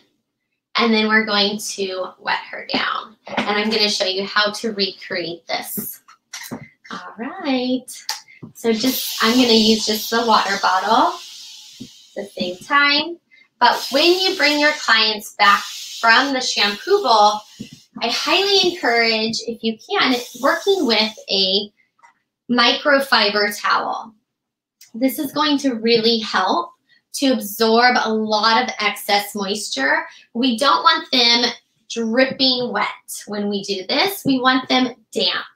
So trying to get as much moisture out as possible, but still having it wet enough to where they can create this look. But again, we're not blow drying at all. We're saving time there, and we're just towel drying. All right. So also what I love is with the microfiber towels, we have another opportunity to sell them something to take home. And so I love that as stylists, we can teach them about the tools that we're using, why we're using them, and how it's benefiting them. And then we can send them home with that, whether it's a Samvia blow dryer or a flat iron. They're getting the same tools that we're working with in the chair, and it's going to make it that much easier for them to recreate their style at home. So Kitsch has some really cool little microfiber towels that you can retail, and great ways to just upsell. And then they also have these satin pillowcases, which is a great option for your clients when they're wearing these styles home. It's going to help to eliminate frizz and not mess up the texture. Okay, so now that our clients are damp, we're going to start with creating the look. And it's all about the products that we choose for the treatment. So the treatment happens at the bowl, but it also happens back at the chair. So always think when you're layering your products in, treatment products first, whether it's Redken's One United, a multi-benefit leave-in treatment spray. This is what I always use before I comb out my clients. It just helps to detangle the hair and beautify it at the same time. And then combing through, it's really important that we don't have any tangles.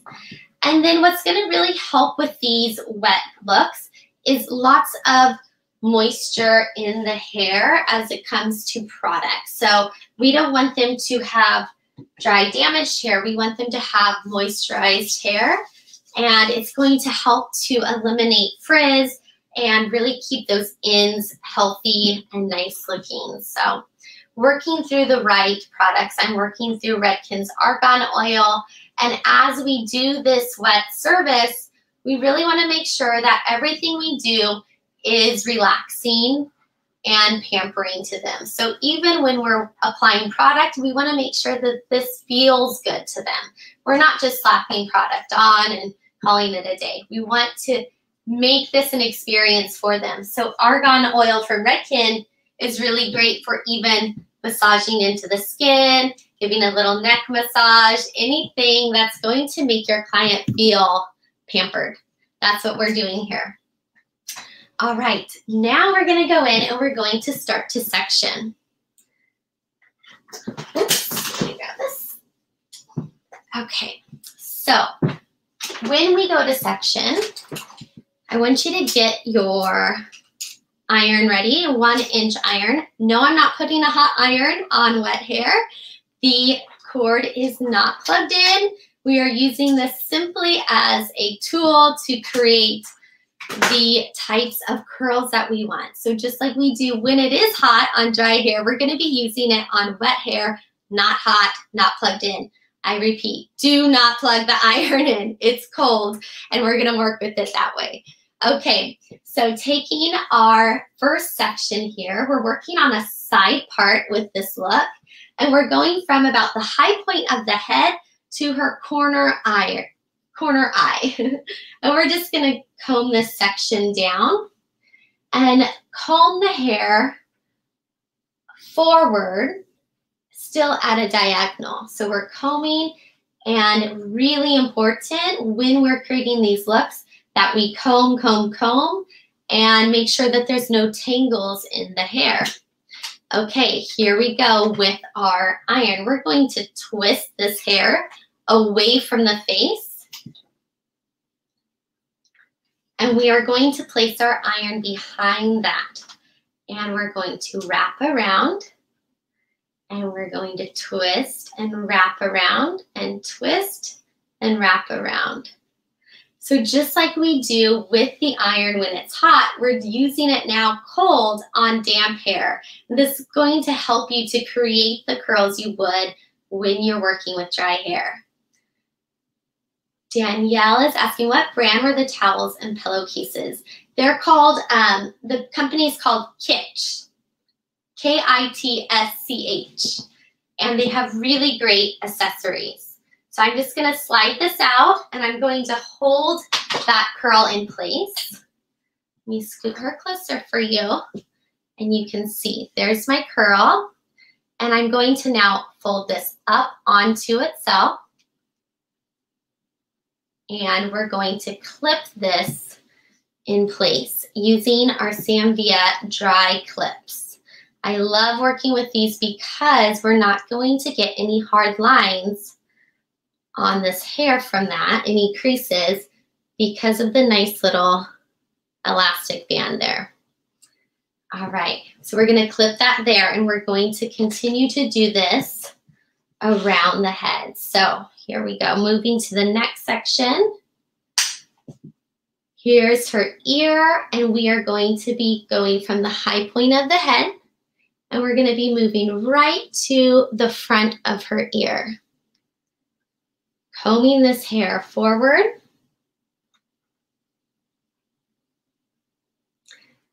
This really is so exciting when we have something new to offer our clients at this point.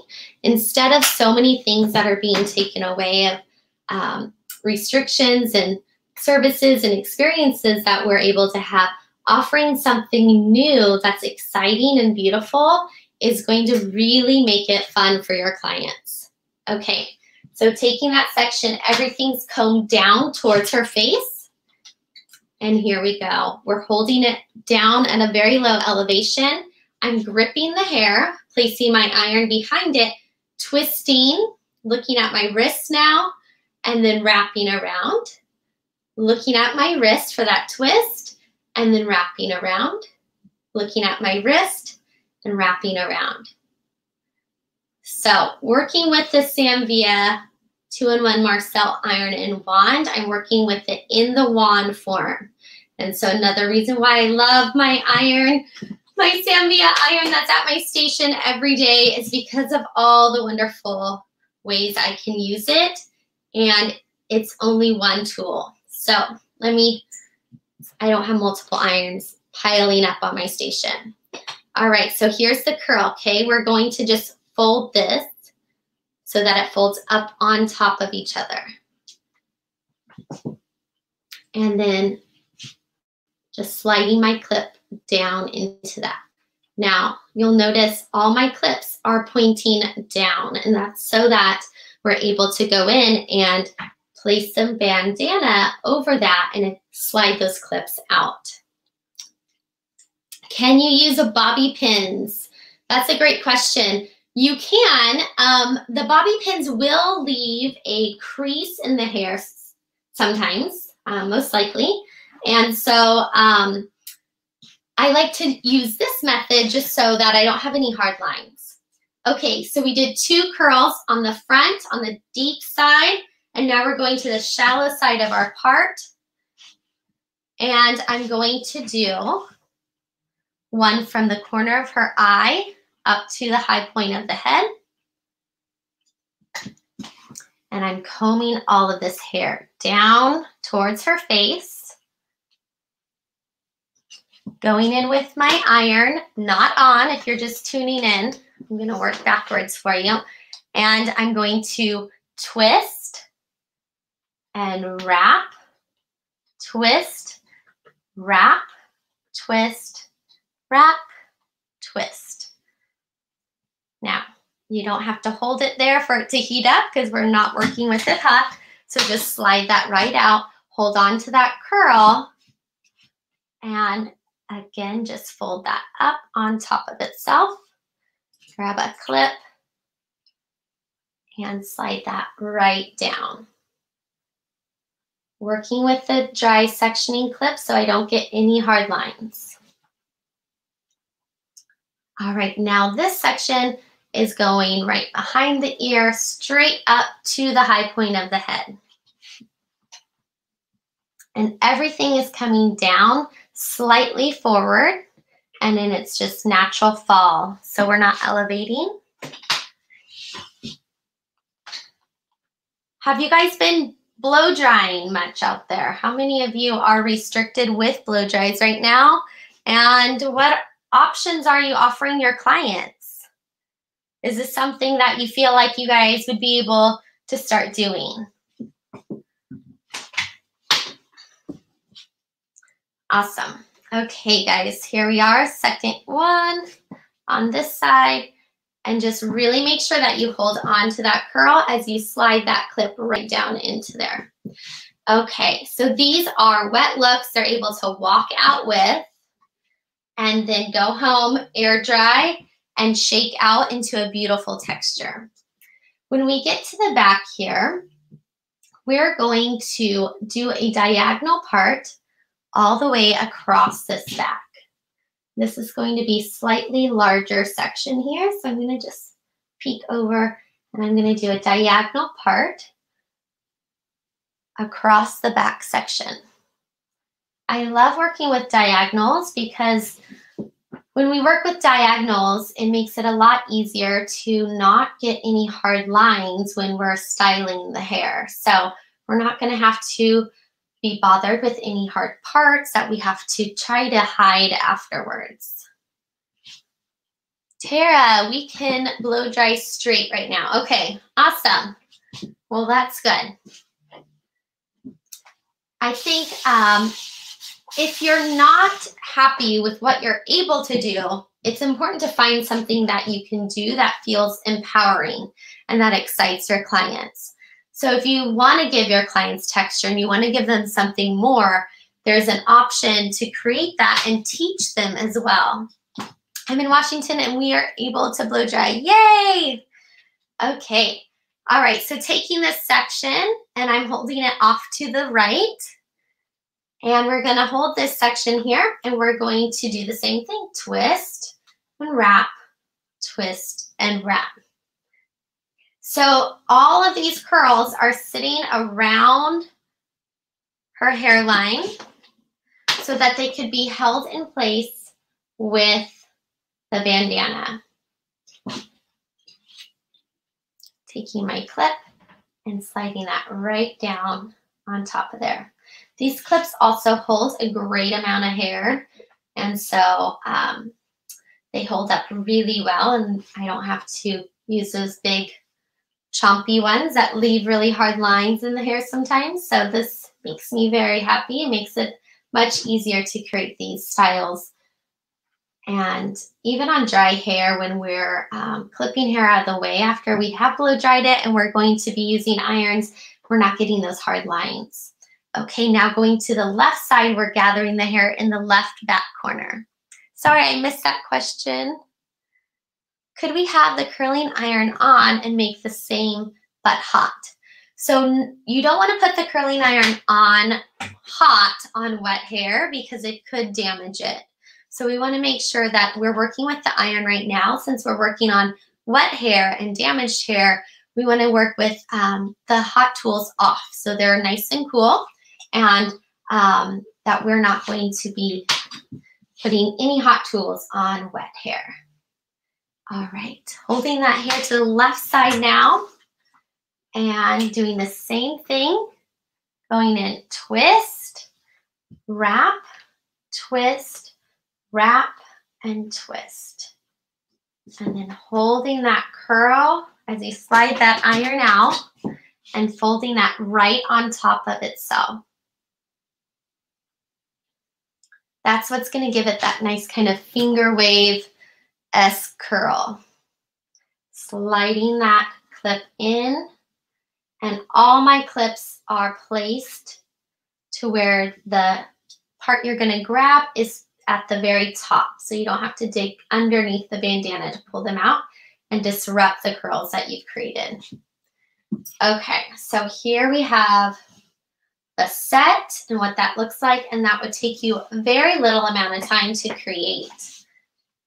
All right, so taking your bandana, we are going to fold that bandana in a triangle, and then we're going to create a wide enough band to where it can cup the outside of her head and cover all of those curls. So now coming from the back, I'm going to just place this over the clips.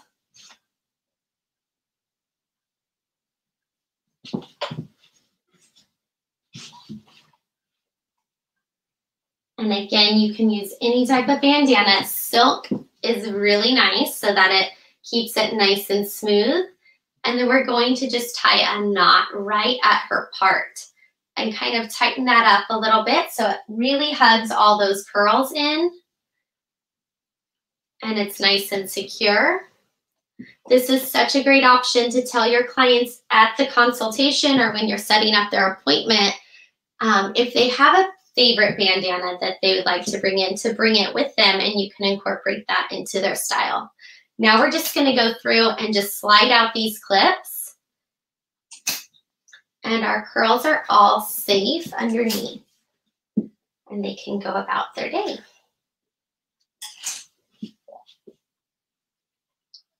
All right, and then voila, there's your first wet style, and just tuck that in however you'd like, going down the grains of the hair, not away from them. That way we're not disrupting any of the curls. Oh, one just popped out, but that's really pretty. Okay, so that is the finger wave-esque kind of curl that you will get from this wet style. All right. Okay, so our next look is going to be a fun one too, incorporating a scarf. If we were to put her under the dryer instead, would you use a cap instead to reduce frizz? That is such a great question. I was thinking about, you know, when it is cooler out, maybe you don't want to send clients out with wet hair, but you still need to save time or you still can't blow dry. Maybe you could just slide them under the dryer, and you could use a cap or you could still use the bandana as well. You could check them out, put the bandana on, check your client out so you could start on your next one and have them just relax under the dryer until they feel dry enough to exit the building. So especially in colder states where it might be really freezing out, what do you charge for a service like this, and do you consider it a completed style? I would consider this a completed style because you're giving them kind of like a up style look that they're walking out with, and they're gonna have a beautiful finish from it. Again, it's all about the setup. So we're empowering them with how to do this at home. So pricing differs for everybody, and I would not discount myself for doing this because you're still doing something very valuable for them that they can learn to do at home as well. Instead of, sometimes we do these big, amazing, beautiful blowouts and they can't recreate that at home. In this sense, we could teach them and they can go home and on their days off when they're not blow drying their hair, they have something they can now do as well. Can you do this with very curly hair? Absolutely. I would just really comb through the sections first if you're wanting to get this exact type of curl. If you're wanting to have more texture, you can just comb through with your fingers. Okay, so with this look, we're working with a satin scarf, and I created two different types of curls. So you can pick and choose which one you like. This one is just twisted around the scarf, and this one is a rope braid around the scarf. So two different options here. I wouldn't do this on a client, one braid and the other side. I would do one, both on each side. So that way you have a consistent look, but just for you guys today, that way you can see options. All right, so I'm gonna undo this elastic, and this is the side with the rope braid. So rope braiding around the scarf is going to give you this type of texture. And running your fingers through that, you'll get to see the type of wave that you're gonna have there. A lot of movement and a lot of more like mermaid-esque, natural kind of wave there. She's still a little bit damp. So this is a really fun one. And then also just teaching them how to use finishing products at home to play up the texture. So Wax Blast is one of my favorite finishing products from Redken, and it just encourages the texture in the hair and defines it some more. So there is the rope braid texture. Do you use certain types of comb to do the comb out at home, or can you use anything to comb it out? Great question. You can use your fingers. It depends on your hair type. Either your fingers with a little bit of argan oil on them to control frizz, if that's an issue that you have. Before you comb through the hair with your fingers, putting argan oil all over your hand and then raking your fingers through. Or you can use a paddle brush if you have fine straight hair and you really want to just smooth it out and get a nice comb out. Hi, Andrew. Hi, how are you? Good, how are you? So good to see your face. I know, you too. Hey, I just wanted to jump in because there's kind of some questions, and I think that some people aren't understanding kind of the purpose of why you'd send them out the door with these bandanas in their hair and stuff. Why not just blow dry it? Well, yeah. I want to remind people that there are some places that still aren't allowing blow drying because of COVID. So this is a great option for your client as far as giving them still an incredible service quality. If you can't do that, I know a lot of states can. But Anna, the other thing too that I think is really cool about this is I know when I was working in the salon full time, I had wash and go clients. Mm-hmm. So for those wash and go clients, yeah, they enjoyed the blow dry experience, but how cool would this be to say, you know what, I want to show you some options so that I know that you don't a lot of times have a ton of time in the morning to do a great blow dry. Here are some options for you that you can do at home on yourself so that by the time you get to the office, you can untie a bandana and have some beautiful waves. So, you know, guys, just open your mind to more than just what you're used to. It's really important as hairdressers that we continue to expand our experience, but more importantly, it's so important to expand the client experience. So just wanted to jump in and share that too with our audience. Yeah, you guys, I mean, I know I have clients behind the chair that, you know, maybe they're needing to go pick up their daughter from school, things like that. And you know what? I just need to get my hair done. You don't need to blow dry it. So how does that feel as a stylist? Are you charging them the full price that you usually would if you don't charge a la carte for blow drying services? Or are you discounting now because you didn't blow dry, but you've still booked the same amount of time and we're expecting to do that? So it is about thinking in new ways. And I think the beautiful thing about all of these restrictions is that it has challenged us to do things differently and to come up with innovative new services for our clients. It's about keeping it interesting for them, keeping them excited, and just doing something that is going to be different and new. So here you have your choice, which texture you would like to do with this look. So you can have the rope braid, or you can do a big looser wave. Very beautiful, both of them. This one is the twist and the other one is the rope braid. So here's how we do it. We're going to work off a center part. We're going to place the bandana right on top of that part, and we're going to clip down one side, the side that we're not going to be working on. And we're going to take, again, working in diagonal lines so that when these curls fall out afterwards, we're not getting really hard, straight vertical lines. We're working on diagonals. And when we do the rope braid, we're going through and we're twisting the opposite direction that we're crossing over. That hair now is going to join the next section. So taking a diagonal section again, combing that through, and twist the opposite direction and cross over Taking another section of hair, combing that through. Again, making sure to comb through each section so that you don't have really tangled curls and it's gonna not look as polished and purposeful. Twist the opposite direction that you're crossing over. All right. Holding that bandana on in one hand as you control your section, taking a diagonal section, combing through, and joining it to your previous section. Twist the opposite direction. Whoops.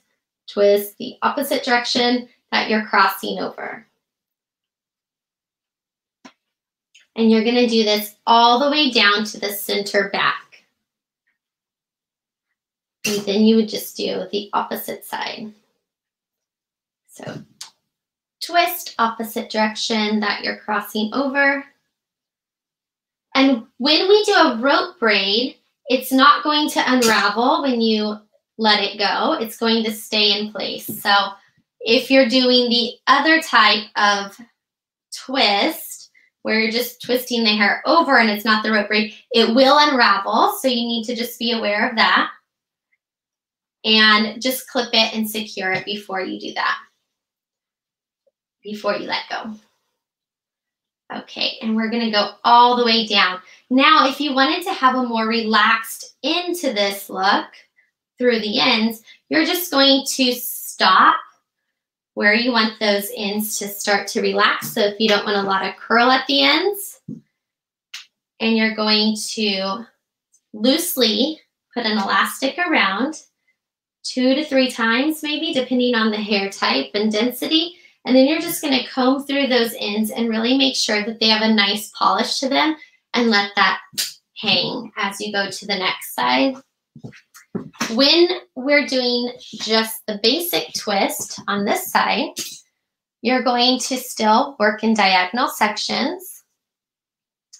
You can start higher up with your curl if you want to see more bend happening higher up, or you can drop this down lower and start your twist a little bit lower. So if you want, maybe if they have a fringe that you want to drop out, you could drop that out there. All right, so then taking our sections, when we take our sections now, we're just gently tossing them over. We're not twisting, we're just tossing them over that scarf. Yeah, so some of us can blow dry. It's fantastic if you can, but what about when we don't have enough time, or when our clients don't have enough time for a blow dry? We could send them out the door with something beautiful that they could go home with, and they're going to be so thankful that they have a beautiful texture in their hair instead of just walking out with dripping wet hair. All right, great. So now that we have our 2 twists, let me show you how that will look from the back. You're going to just take this and you're going to cross up and over, and you're going to just put an elastic through the, or I'm sorry, put a bobby pin through the elastic and slide that right down into that look. And maybe one more up here, and you could just tuck those ends right into the hair. So this is just a really fun look on dry hair too, but really beneficial for a wet look. All right. Same thing on the opposite side, and just tuck those ends underneath. And there you have your twisted scarf wet style. This could be a great style for a wedding and a quick takedown for a reception. Wonderful idea. You can incorporate anything. Thank you, Dawn. That's such great insight. You can incorporate anything for the scarf. So it could be a string of flowers or a vine, or just a beautiful ribbon, lace, whatever you want to incorporate there, even pearls. And there you have your second look. Alrighty, the third look we have here is the 3-bun mohawk, and she's got a little bit of a longer fringe, so this is what we'll do with her. We're going to isolate the fringe. So if they have a shorter fringe or a longer fringe and you don't want those to get twisted up, you could just isolate those and just gently give them a twist back so that they can dry with some movement to them. And you'll be able to have a little bit of a swept back look there. Okay, so when we take out these buns, we do not use any elastics in this look so that we don't get any hard lines. So all we're using are large U-shaped hairpins and maybe a bobby pin if you need to. Be careful with the bobby pins though when you're placing them in, because they can leave some hard lines in the hair. Now she's still a little bit damp. The buns do take longer to blow or to dry in general, so you want to make sure that this is something that is taken down when it's completely dry. But you'll see that you'll just get a really nice, big, loose wave. And by going in with the top bun on top, you're going to get a nice amount of volume through their crown if volume is something that your client is wanting. And then again, you can always just touch up this fringe with an iron afterwards. But I love the type of wave that you get here. Let me show you just what that looks like from behind. So again, just talking with our clients about how to shake out these styles. Will this work for highly textured hair? Any of it will work for textured hair. It's just about the products that you're placing in the hair. If you're wanting to smooth it out or control frizz, and combing through the sections really well before you place them in the wet set. So this is going to be the type of texture that you're going to get from those 3 buns. It's a lot of texture for not a lot of work. So I love this look.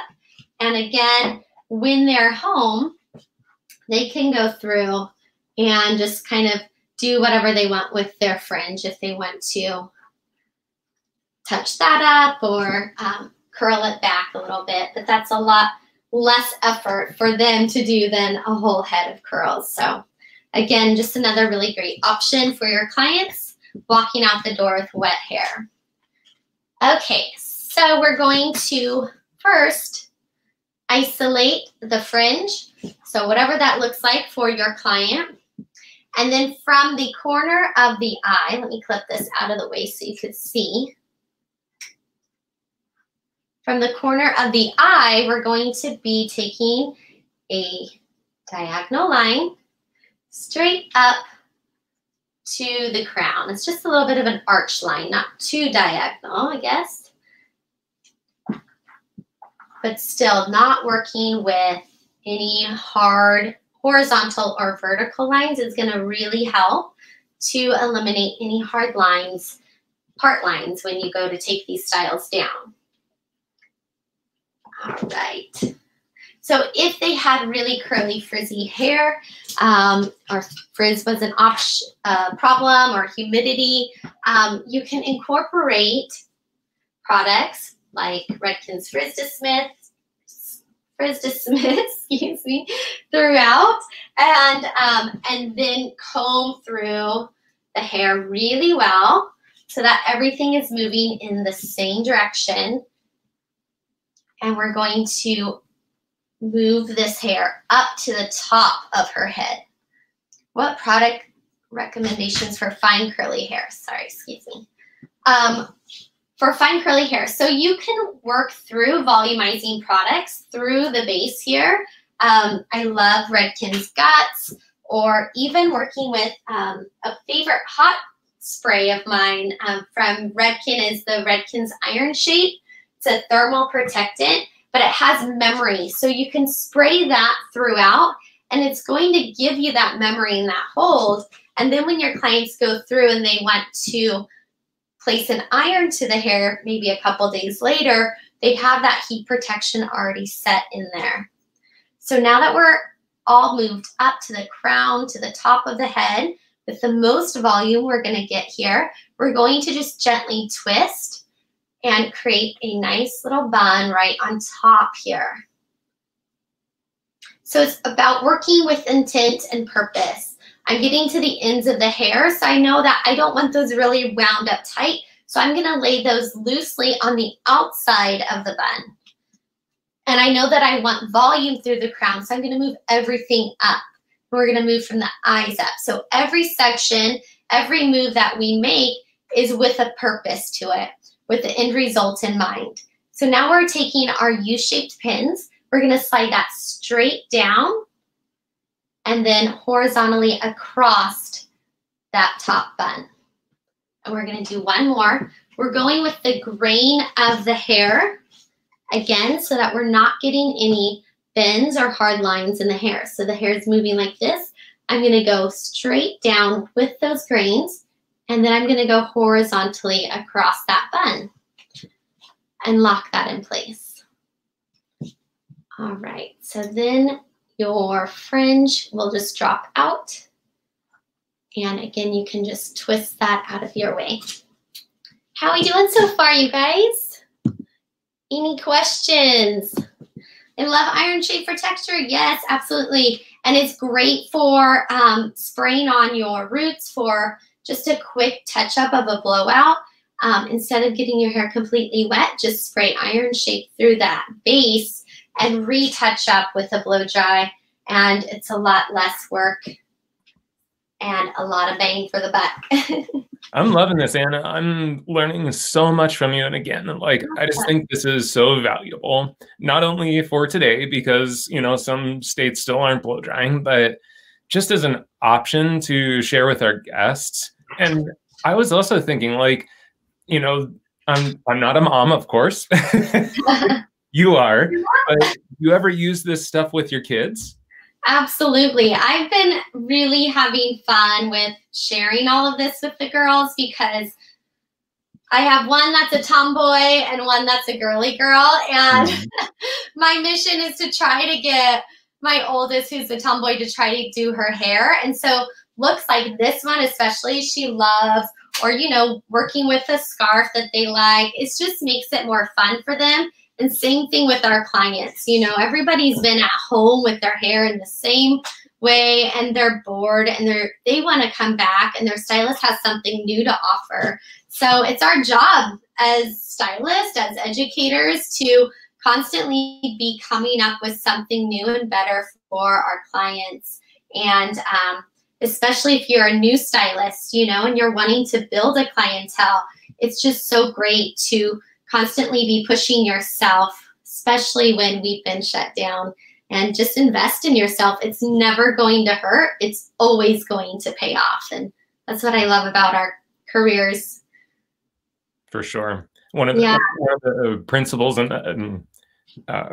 the coaching practice that I do is that we should always be expanding options. And I think this is yet another way to just do that, another possibility for us to expand our options as far as don't just pick up the same blow dryer, the same brush, go through the same processes on every single client, because the more that we change things up, the more excited they stay too as a client, and that builds client retention.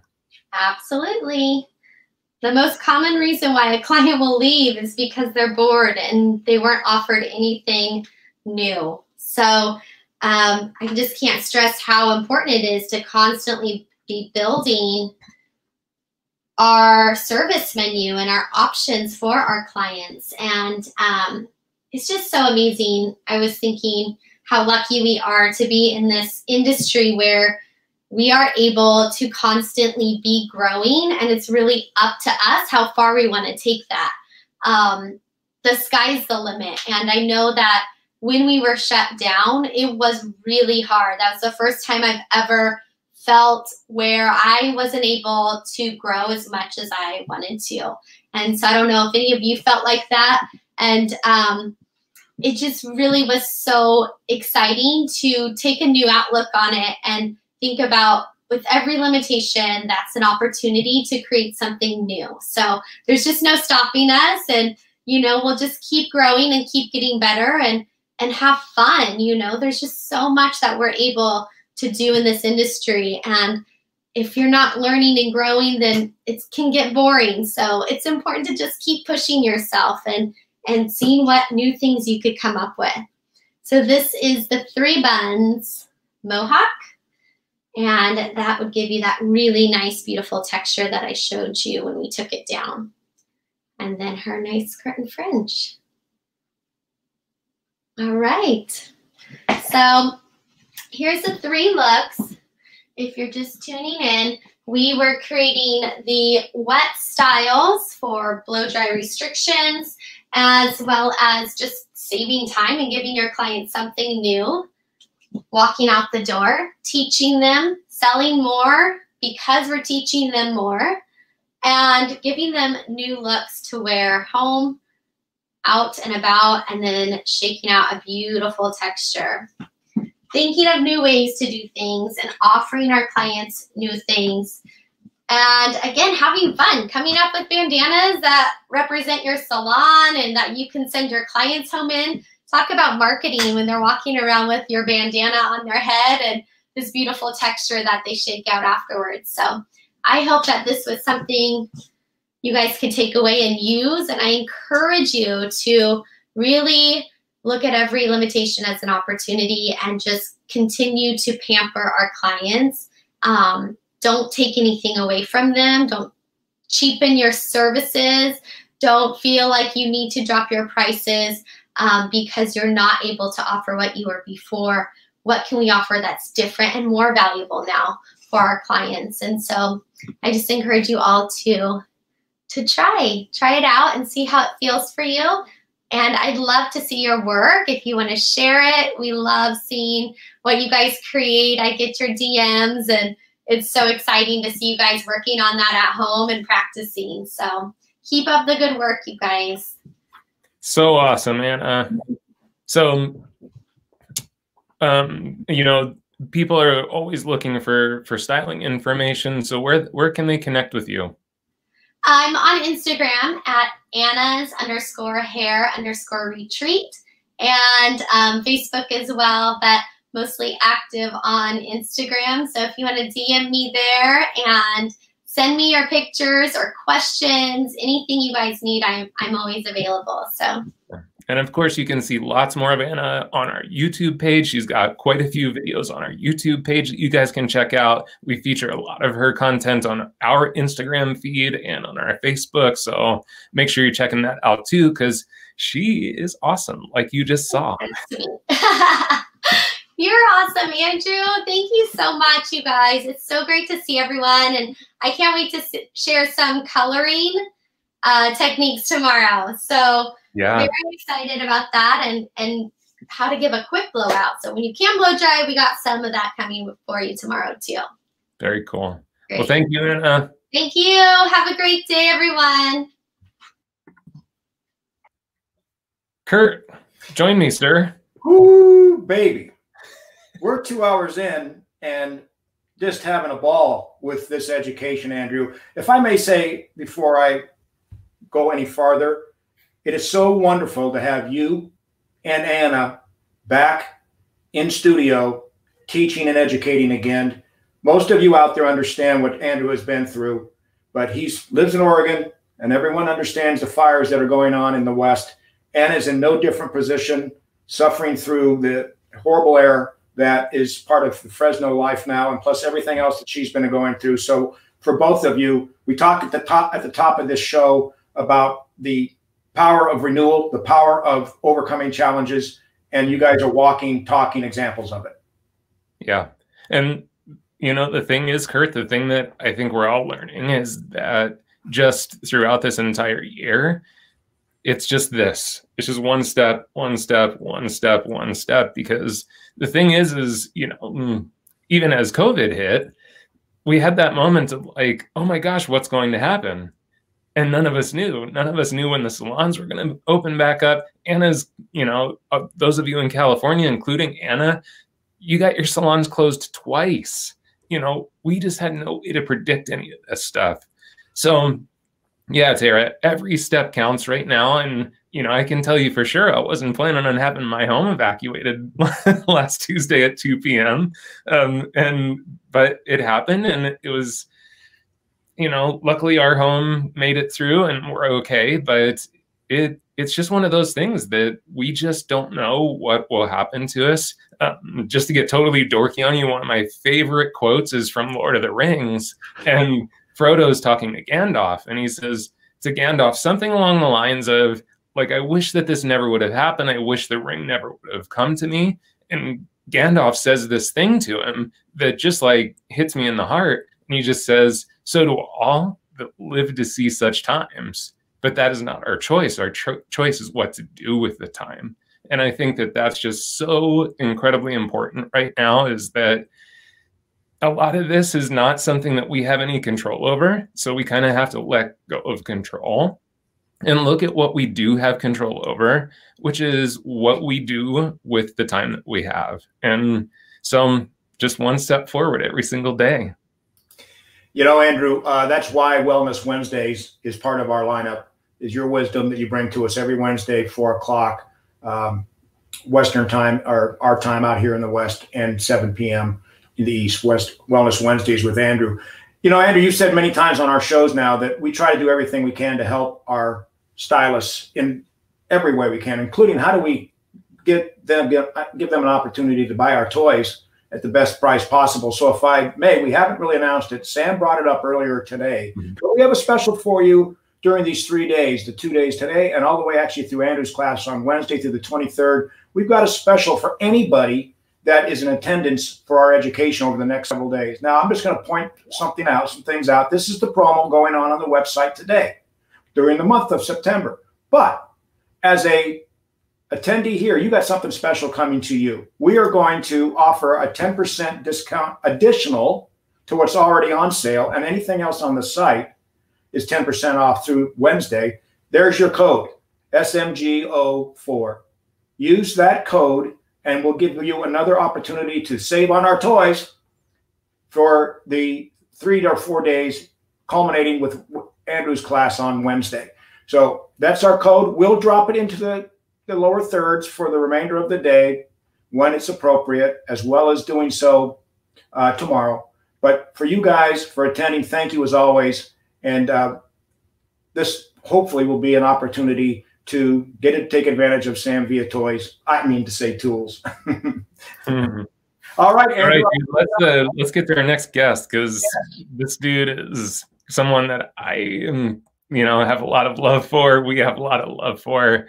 So coming up, guys, we have Fumi Eguchi. He is the artistic director for Lunatic Fringe Salons, which I used to be a partner in one of the locations in Sugar House, Utah. Just have so much love for this crew.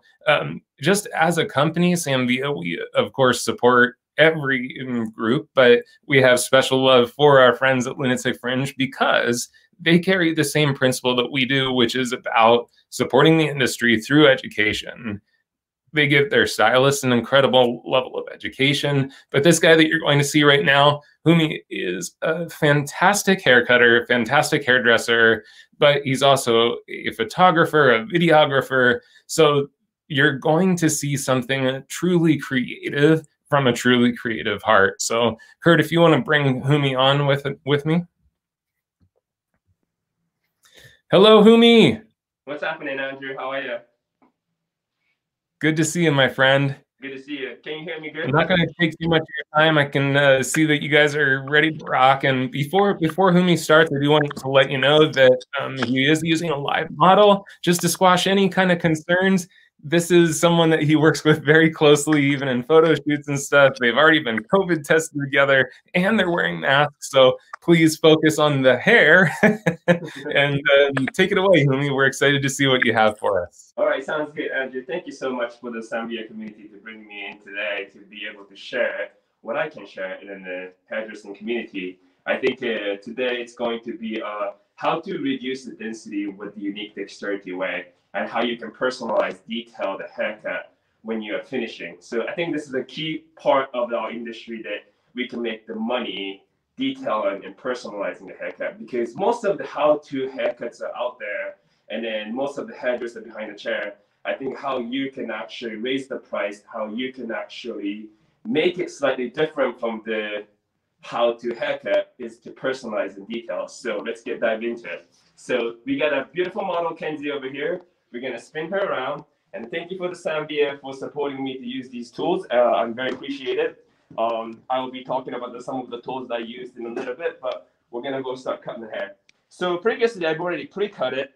Pretty much most of them are blunt length, slightly shorter on the back, push it forward. And then what I'm going to do, I'm take the profile guide and then elevate it 90 degrees from the head. I am going to weave the hair. Each hair is going to get weaved out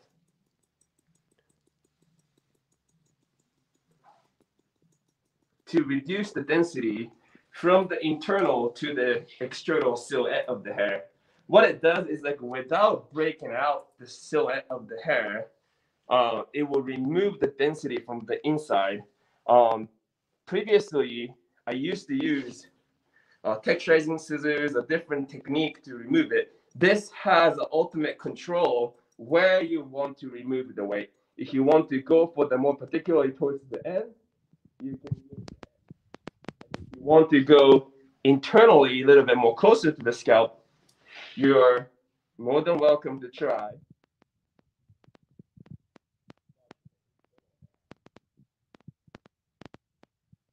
What it does, what's the difference between the texturizing scissors and then utilizing the method? This is going to be so much more ergonomic because you're actually truly choosing where you want to remove the weight. Most of the time when you're cutting your hair, this is the part that people question.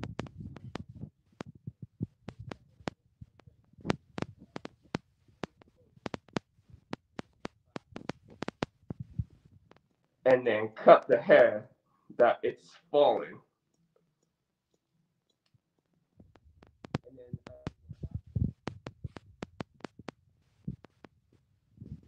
it removes the weight. As you can see, it does not change the structure of the haircut, but when the hair moves, it has a lot much more textures inside of it. So at the end, I'm going to slightly elevate the hair up and then create a little bit of layer around the perimeter to reduce the weight. But for now, I'm going to continue move forward. When you're working on the behind the parietal ridge or below the occipital bone, it's okay to get quite closer to the scalp. As you pass the occipital, you want to start to slide it out so that you're working towards to the more of the ends. When you go behind the ear, this is the particular part that I pay attention to it. Some of the girls would like to push the hair back or pin it, and if you texturize this particular part too short, it will give you like a little bit of difficult time to style the hair down the road. So right here, I would like to just pick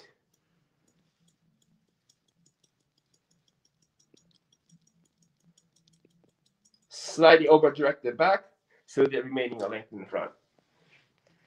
Okay, question. It says, it looks like you're pushing the hair out of the way as you open and cutting as you close. Yes. Is that correct? That's correct. Wonderful. And then when you reach the top of the ear, now how you hold the hair is going to change. You're going to slightly elevate it a little bit higher up.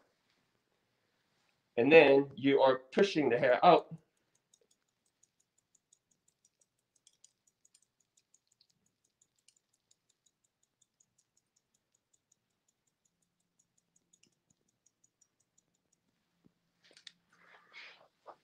Because of the reason why you elevate a little bit higher, because of the density from the top of the head to the center of the nape has a maximum density because of the greater length that your hair is growing. And then when you go from the top of the head to the top of the ear, anything forward, you have almost half amount of the hair. So therefore, you want to elevate it a little bit higher so that you're not removing so much weight from the perimeter. Continue to take down other sections, elevate it a little bit higher. And then we're not going not closer to the scalp because it is remaining there, creating that strength and then the perimeter. So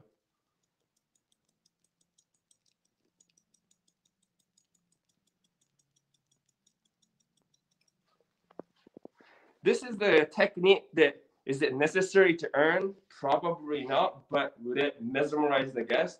Would it guest will see something you're doing something different and unique technique? I think that's one of the key factors that how you can actually stand out from another hairdresser is how you can become unmistakable in front of your guest. So continue, particularly this front pieces, I'll be layering it, but once you layer it, it falls, and I want to see the softness when it falls. Sometimes when you cut it layer in the front pieces, when it lays down, it feels a little bit thicker. So I'm actually trying to prevent that feeling to happen. I reduce the weight first and then layer it after. So this particular part, I will elevate it 90 degrees from the head, and I encourage everybody to slightly over direct it to the top of the hair.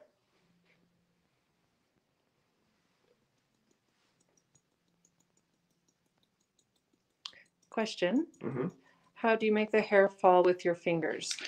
So the hair, because of the particular haircut, this haircut is graduated almost one length. Anything in the bottom, it's going to be the shortest. Anything in the top is going to be the longest. So automatically, when you pick up the hair, distance of the hair, the bottom of the hair is going to be the shortest, and the top of the hair is going to be the longest. So therefore, when you slide your finger away from the hair shaft, its tendency to just automatically falls from your finger. But you have to make sure your angle, how you're holding the hair, has to be the same angle as the perimeter of the hair.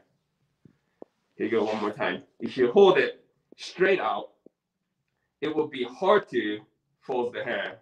And then you're gonna get into the gap between your second joint and then the third knuckle. And then that's going to give you a little bit less tension there. So what I will encourage people to do is when you hold it, you see my finger angles are same as the perimeter of the haircut. And then pretty much from there, you're just lifting it up and then folds the hair. So this finger arcs around the head. If someone who has a layer, you need to actually hold the hair that it's been layered. Like instead of this way, you have to be able to hold it this way and then arc around it. I don't know if that answers your question. Okay, now, so that was the one technique, and then I'm going to move on to another technique of removing the internal density with utilizing different scissors and then using a different technique to remove the weight. Hey, Mickey. So I'm going to walk on to the left side of the head. Hey, Mickey, will you ask Fumi if they need a specific kind of shear to do that technique that he was just doing, or can they use any shear? You can use any type of the scissors. I recommend that people to use something, it's not too long, greater the length of the scissors gives you a little bit more effort to open and close. I recommend people to go for anywhere between 5.5 or 6.5. Anything go longer than that. Every little bit of the opens, longer braid will open the tip of the braid so much more. Smaller the braid is going to give you a little bit more dexterity. It's almost like a smaller the scissor that is, you have a better control, in my opinion. Nice. And Fumi, some people were a little concerned. They felt like maybe they would chop way too much hair. Can you give them a tip to make sure they're not taking too big of chunks of hair as they're cutting? Yeah, the one thing that I will encourage everybody to practice is like a scissor dexterity. Don't try to jump into the cutting people's hair before you do this procedure. Any type of scissors is compartments are made out of the 3 different compartments: stationary blade, motion blade, and the pivot point. And your scissors has to be able to move freely. If you have a high tension, every time when you open the scissors, if there is a resistance, you may have to loosen that pivot point a little bit. And if you do have a dexterity, you should be able to move just your thumb. And the stationary blade is always inside of you, so that you have a control of a motion blade pushing the hair out and then bring it back in. And then a lot of people think that, oh, it's a scissors, you should use your fingers. But I think the whole idea of it is like your shoulder firmly anchors your arm and your elbow stationarize it, and your hands are actually straight. What happened is a lot of time when I did a hands-on class of this particular technique, it ended up being people don't have a stational place and just moves around. That won't able to, that's gonna be very difficult for you to cut hair. As you can see, my stationary blade is always inside, and then motion blade is the one that pushes the hair out. So you have to have a pretty good control of being able to just do this. So if you are planning to do this technique, or if you want to earn this technique, first things I would do when you're watching a Netflix, a Hulu, hold the scissors and then be able to move just the motion blade. Motion blade is dictated by your thumb. Stationary blade is dictated by these 4 fingers. If it's anything, these 2 fingers, index finger and the ring finger, holds the stationary blade. Middle finger and then the pinkies are just there to support. Yeah? So now, next one, I encourage people to grab a smaller scissors, somewhere between 5" and 5.5". Pick up the hair, same like what you were doing earlier. And now we're going to butterfly the haircut, which is you put your index finger and the ring finger on your scissor hole. Your thumb gets eliminated from here. Index finger goes in, and then take advantage of the mechanical part of the scissors. Your finger, every time when you open it, when you lift it up, your scissors will go open up. And every time when you drop it, your scissors will close. And this motion is so much more ergonomic for the scissors to cut. Both blades that bites the hair in. So it cuts hair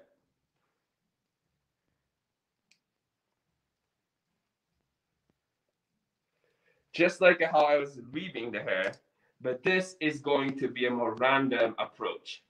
Previous one was cutting how you want to cut, where you want to actually remove the weight. This one is like almost chipping it in as you drops the hair. One more time. Pick up. Make sure you comb the hair and then see where you want to remove the weight. Of course, on the left side, I haven't reduced any of the weight, so I would like to evenly remove the weight. So just pretty much stick the scissors in, bounce it back and forth, and remove the weight from the inside. And as you can see, it hasn't affected any of the haircut yet. I'm just internally removing the weight so that there is a hair to play when I style the hair. So continue. Question.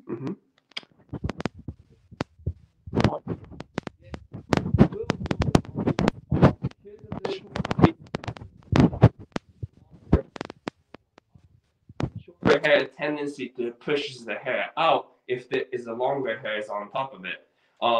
This technique that I usually use in the crown area, people who has a layer, but they don't want to have a texturizing scissors, a mechanical marker left. I like to use this technique. I literally just use this technique more often than a weave hair cutting. Weave cutting tendency takes a little bit more longer time to remove the weight. This one, I've been using this technique for almost a decade now, and it allows me to remove the weight. I feel, in my opinion, it's a little bit more softer. As you can see, I'm getting it in quite deeper on the roots of the hair to cut. Yeah.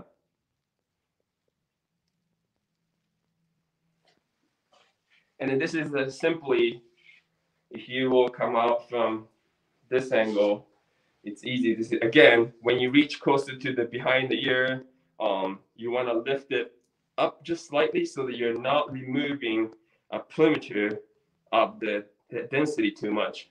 From here, as you can see, like this particular part, I'm so close to the roots, but I'm still cutting it. So like these one, like.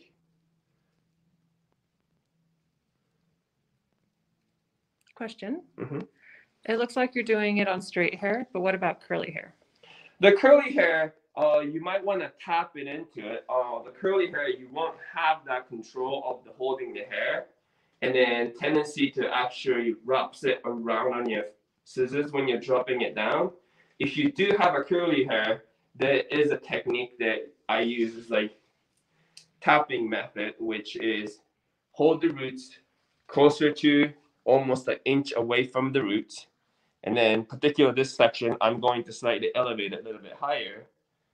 Tapping method will be using that motion braid, rest on the index finger, and then tap it,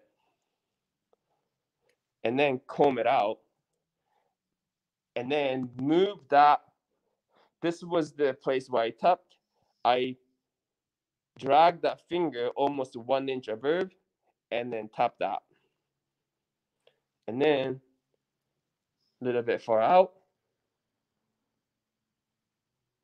tap it.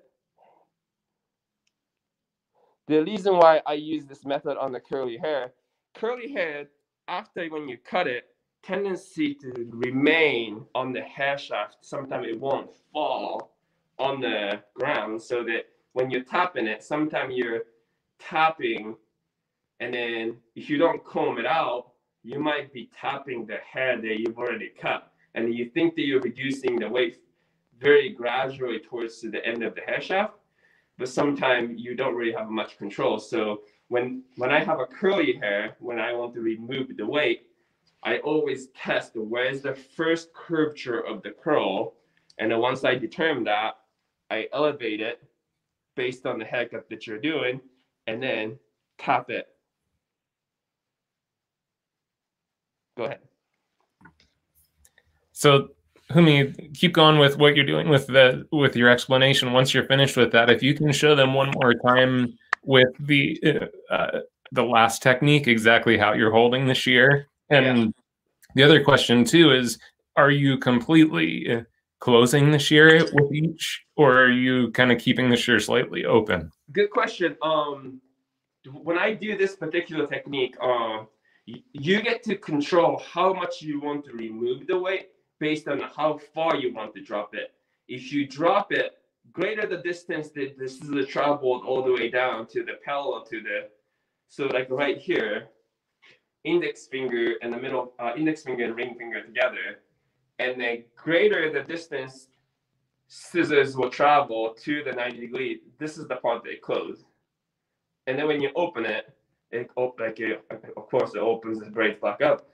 And then you can hold it on this way, your thumbs holding the ring of the index finger.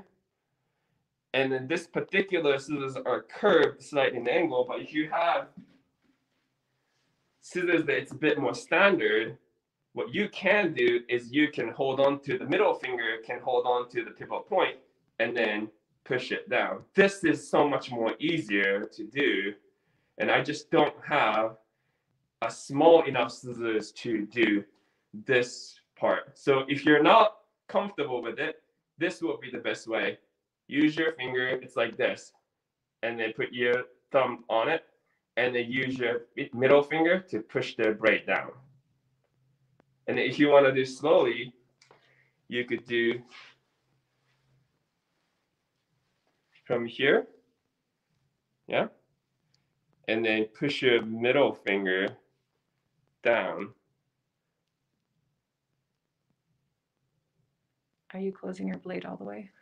Almost tip of the braids are not closed because you want to feel this technique. You will feel how much hair you're cutting it in your vibration of your hair shaft that it goes between your scissors.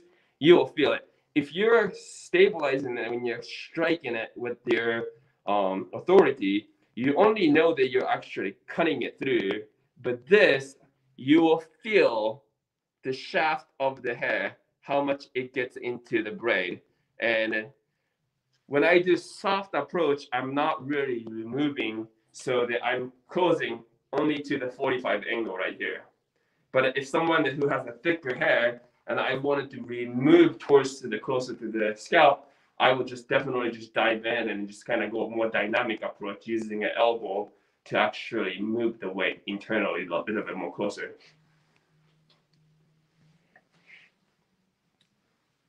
So here would be the last section. Question. Mm-hmm. Do you use this only on dry hair for polishing a cut, or can you do it at any point, wet or dry? I won't use this particular technique in the wet hair. You can use the weave cutting technique in the wet hair, but wet hair, when you're trying to do the weave cutting technique, make sure your tip of your scissors are sharp, because you will be grabbing much more stuff with your tip of the scissors. When it's dry, you're only cutting your hair. When it has a wet, hair tends to get condensed with the couple hair together, so you might not be able to cut through each fabric. And so if you're gonna do it in the wet, I will utilize the texturizing scissors, but in a similar way, but it won't be faster movement. It will be a little bit more like assorted in a way, like kind of like inform, okay, this is the way I want to remove, and then just strike, and then comb the hair out from the shaft, and then strike to comb the hair out from the shaft, so that I am a bit in the more control. Not necessarily this doesn't have a control.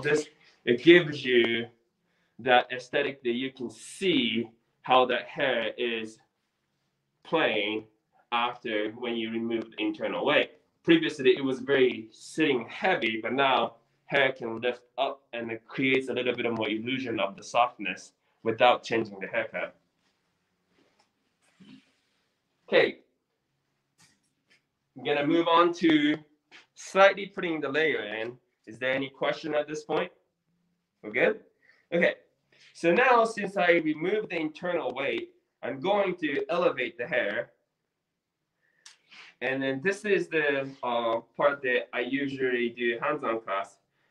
Your comb are not actually dictated by your right, your distribution of the hair is not going to be dictated by your right hand, the comb that you're holding it. Your left hand, it's going to be insert, and then right hand is simply holding the comb, and the left hands are just elevating the hair, and I'm going to remove that corner. Again, insert the stationary braid on top of the index braid, and then strike. Now you set a guide. Now we're going to continue, follow the guide. On the dry hair, it's easier to follow the guide because you have pressed and straightened it already. Now you need to pick up and distribute and then remove the corner. And then again, distribute and then remove the corner. And then continue to pivot the way around. Use the fine teeth comb to grab the tension a little bit better. And here's my guide. And then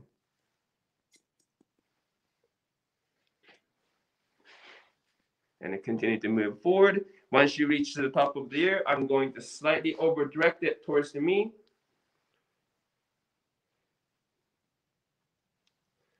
And then set that stationary braid on top of the guide and then strike. Continue to move a little bit more forward.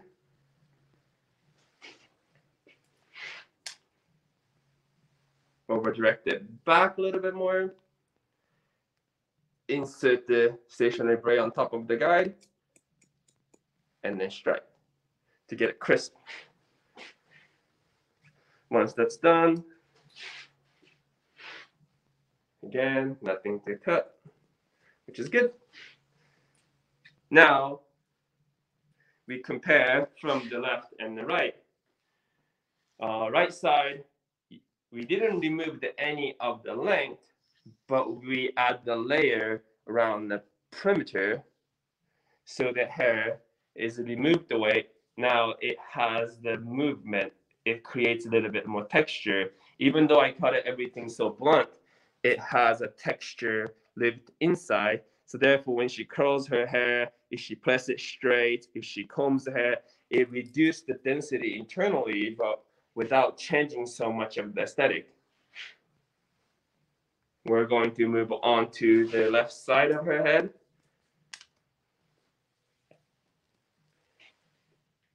And the same procedure.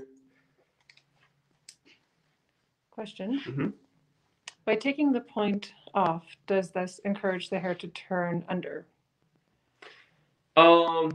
Anytime when you cut hair that it's off the shoulder, if the hair is not hitting on any particular part of the shoulders or neck, that it turns away. As long as hair is not hitting, anytime when you cut the hair contour to the head shape, a tendency to hugs the head. And if you invert it, cutting it short to long, hair tendency to actually push it away from it. And then so the principle, the question is if it's going to hug the head. Yes, it is going to hug the head a little bit better.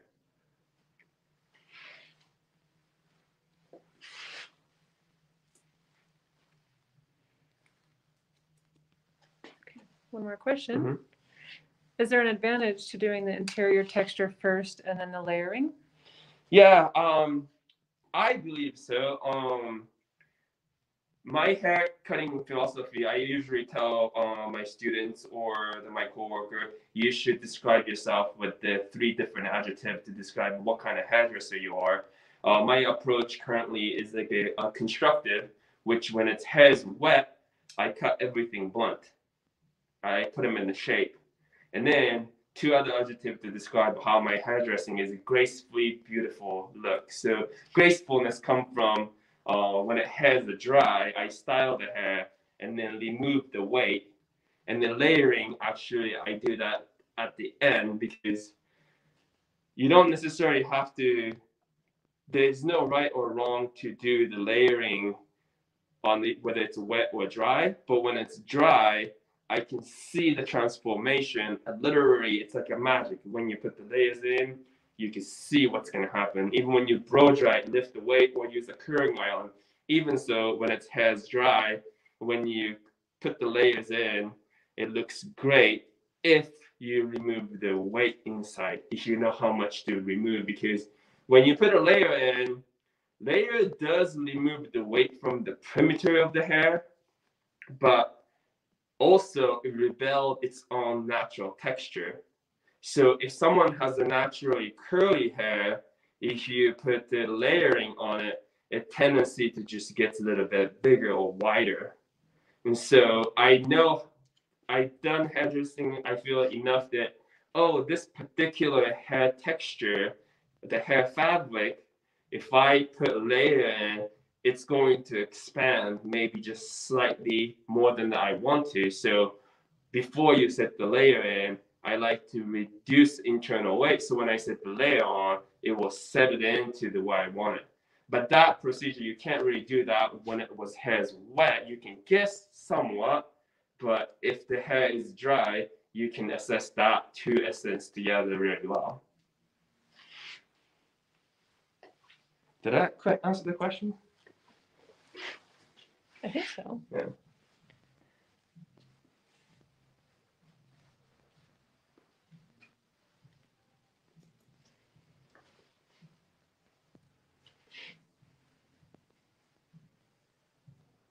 Okay, so density remove is done. Now we're going to work on how to detail and personalize your haircut.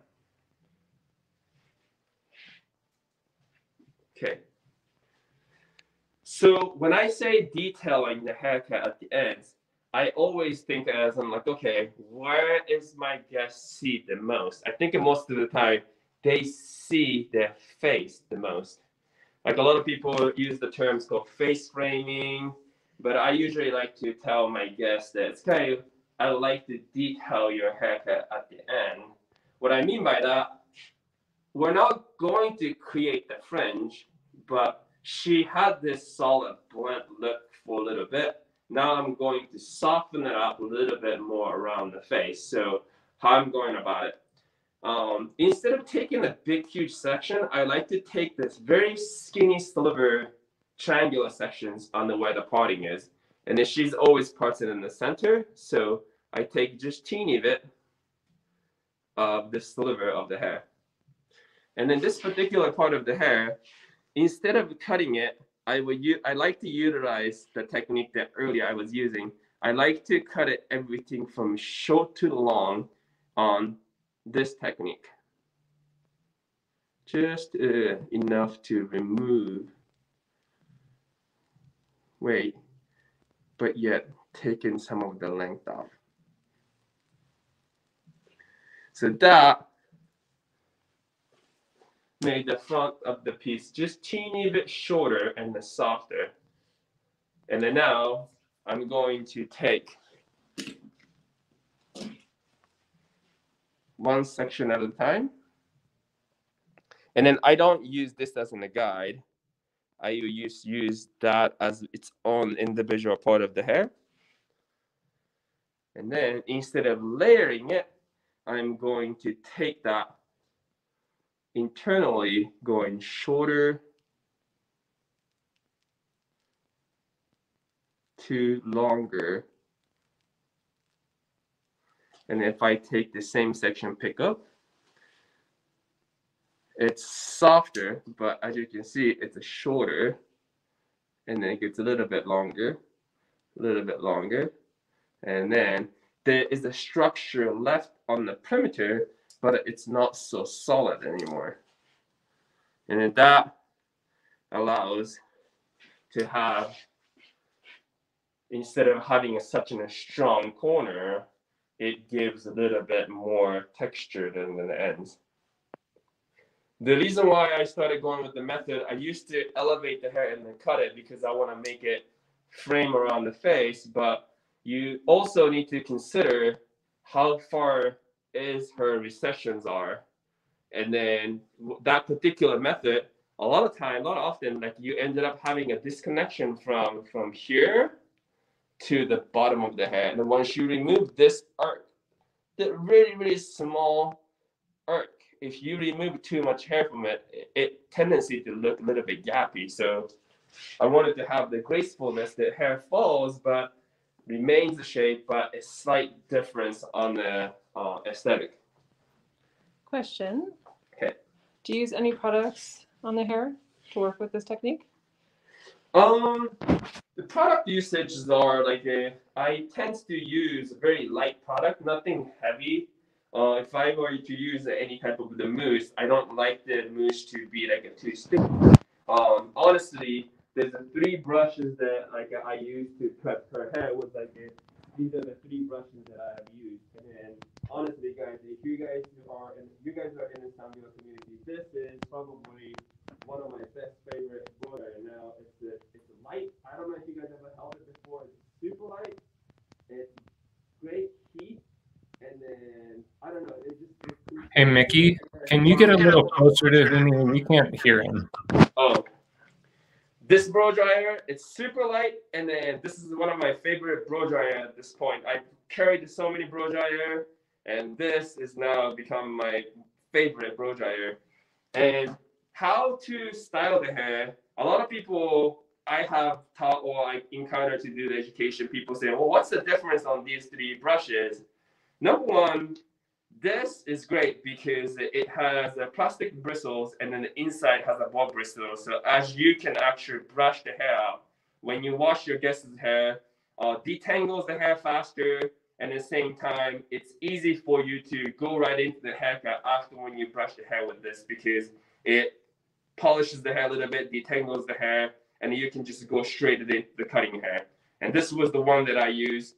And the second, when I blow dry the hair first, I use this kind of diminish brush to actually, it has a little bit harder bristle, but it controls the direction of the hair. So if you want to flat wrap it, and if you want to create the movement on the hair on the roots, this allows you to dries the hair, and then also same time, it's going to create the lift on the roots.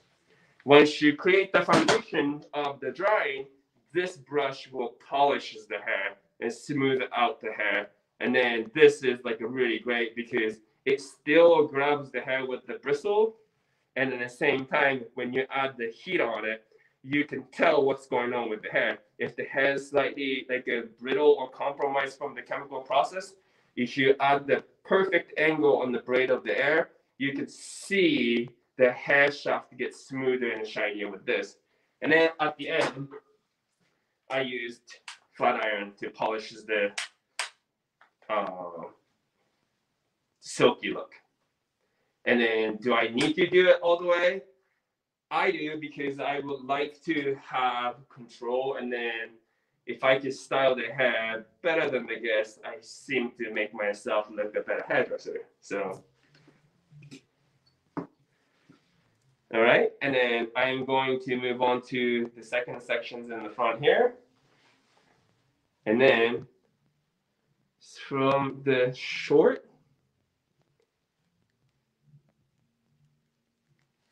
to long. So the texture allows the hair to move a little bit more freely. It's softer. Okay, now we got the overall aesthetic of how it's happening on the hair texture. So now I'm gonna go into the perimeter to detail it. So most of the time I tilt the head to the one side and then combs the hair. Now densities are reduced from the perimeter now, but I would like to have a little bit more softness around the nape area. I'm going to use channel cutting technique. When you tilt the head, you want to insert the scissors about 10 to 15 degree angle off from the hair that it's growing down. And then I'm going to reduce weight from an inch and a half above from the perimeter to the outside of the shape.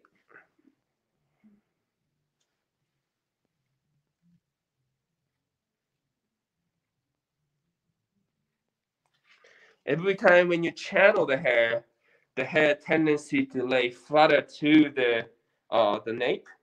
Every time when you pick up the hair tendency to lift away from the nape. So I will continue to move the hair. This time I'm going to move the head forward. And then the nape, I will utilize the same technique.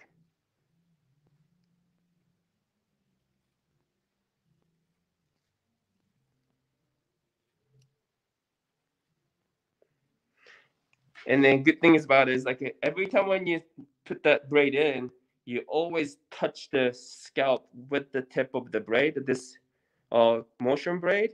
And then as you go down, you want to almost arc it out.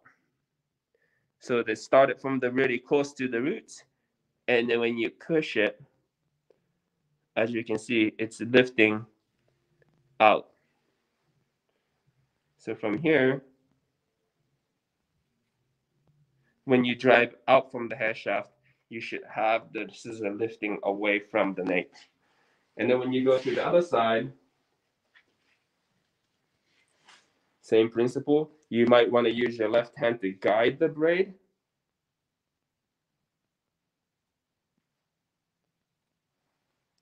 And then comb the hair one more time.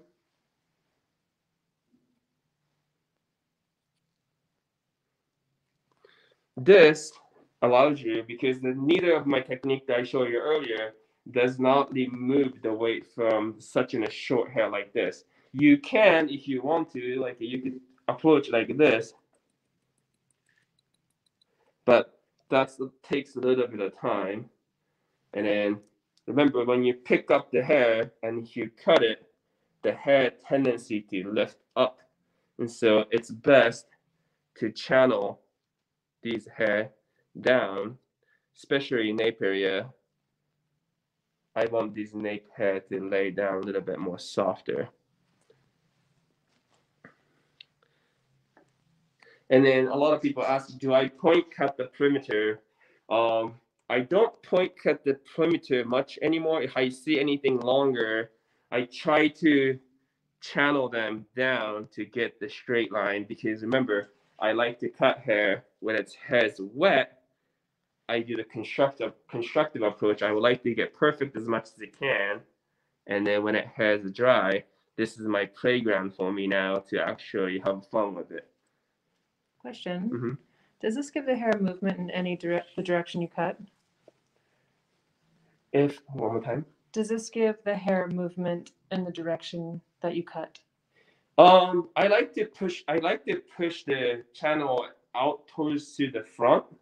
I try not to channel towards the center, because of when you channel out, because most of the people have cowlick right here. The hair doesn't usually grow straight down. They usually push it out that way. If you notice when you're cutting a men's hair, these particular hair, they don't grow down straight. So if you go towards to the center, you're kind of going against the grain of the hair growth. So therefore, you ended up cutting a teeny bit more than you needed to. But if you texturize it, because if you remove these hair, you are channeling it off. You're going quite deeper. And so you're going with the grain of the hair. Therefore, when it combs the hair out, when it naturally dries, hair tendency to actually lay closer to the nape area. And if you do go against with it, hair tendency to pop out when the hair's dry. So I would recommend to push it away towards your shoulder instead of the center of the spine.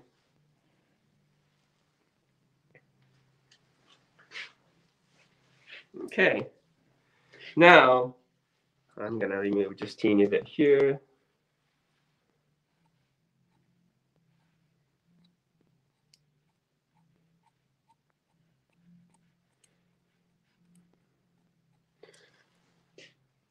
Now, I would like to remove some of the weight from here. Not so much that it becomes translucent, but just enough to actually create a little bit from down to have a little bit more texture. So now I'm going to pick this up.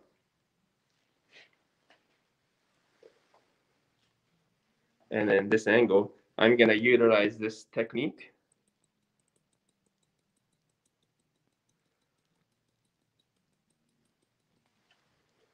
Just in the ends.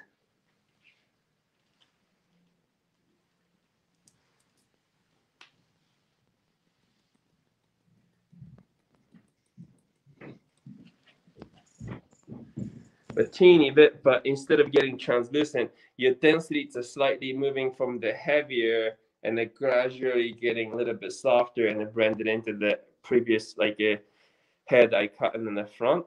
It's blending in, but without getting completely shallow and then completely disconnected right here. I still have a little bit of hair there, but when she pushes the hair and the target behind, she doesn't necessarily have a big chunk of the density right here. And this is kind of where I assess how much texture I need to give it to her. When you do this in the side profile, if the densities are moving equally towards from the back to the front, even when you condense the hair behind the ear, this is the kind of for me to say, oh, this is the good enough texture. When you push it away and this particular part feels so much more thicker, instead of removing the weight from the front, I will usually remove more weight from just behind the ear. And then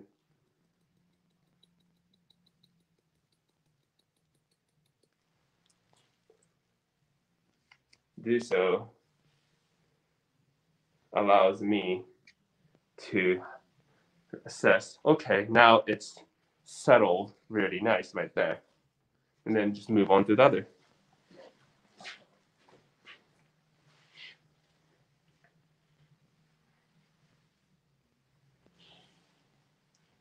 pick up the hair. I just know that this is going to be heavier, so I'm going to remove the weight. So it feels so much more tighter, flatter to the nape. And then, again, I want a little bit of texture in the ends. Right now it's solid. Now I'm just going to remove. This is like doing a point cutting technique from underneath.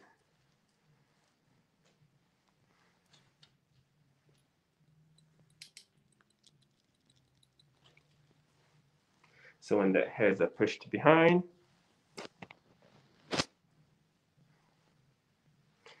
hugs it a little bit better and looks prettier. If it's anything, this particular part, I'm just going to channel cut it. And then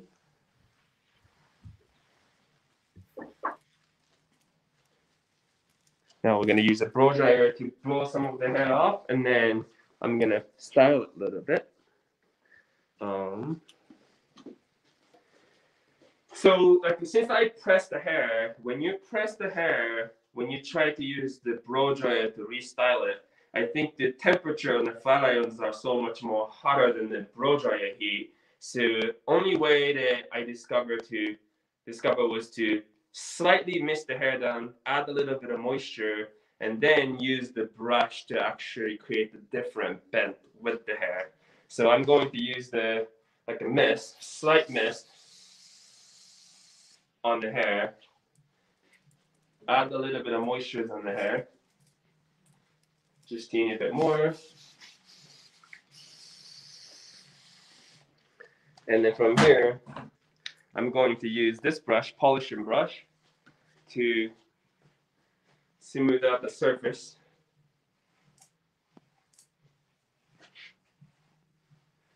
I am not going to wet down the roots of the hair, so comb the hair back. And then add a little bit of moisture on the surface.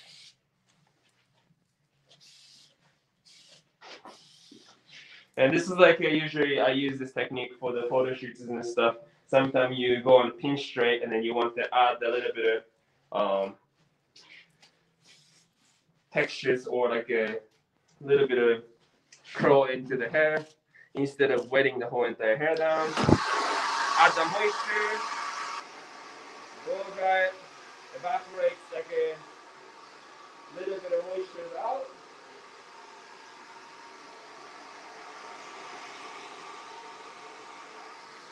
And then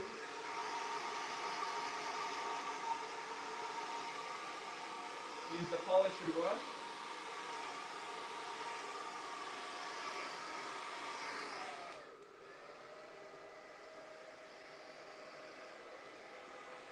Over direct a little bit.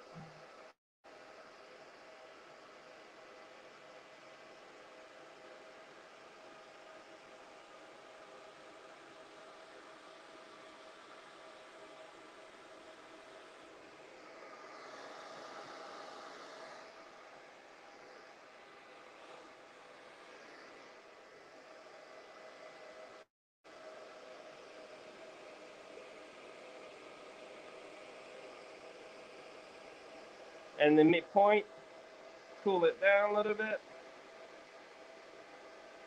And then drag that brush all the way down. Leave the heat a little bit longer on the ends. And then cool it down.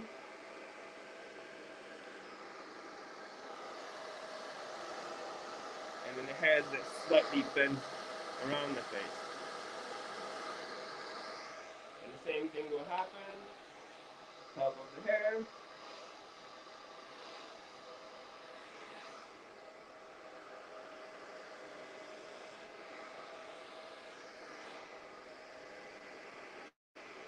This one, I would like to have a little bit of lift, so I just leave a little bit of heat towards the base. And then cool it down.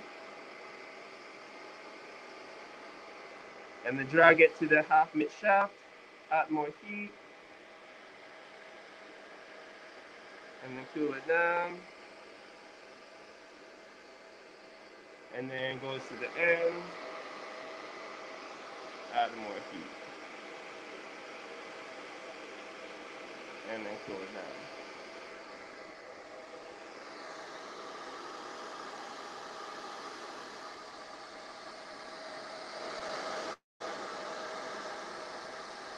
This will kind of give a little bit more softer, like instead of the pinch straight. And then continue to create a little bit of more lift on the scalp and the roots. What you can do, if you want to create the more base, you can, or instead of wetting a whole entire hair down, you can just slightly wet down the roots of the hair with the mist, and then use a brush to smooth it out.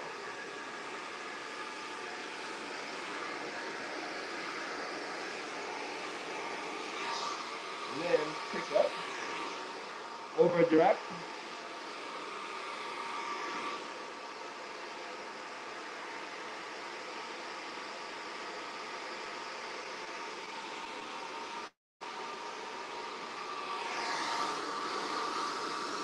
It gives so much more lift without like actually redoing. As you can tell, if you look at her face, this side has a more body because I lift the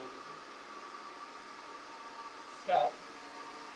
And then we'll move on to this side. So if you want to do a little bit even more so, you can use some of the product. And then I won't usually like to use any product on the dry hair, so I slightly wet it down.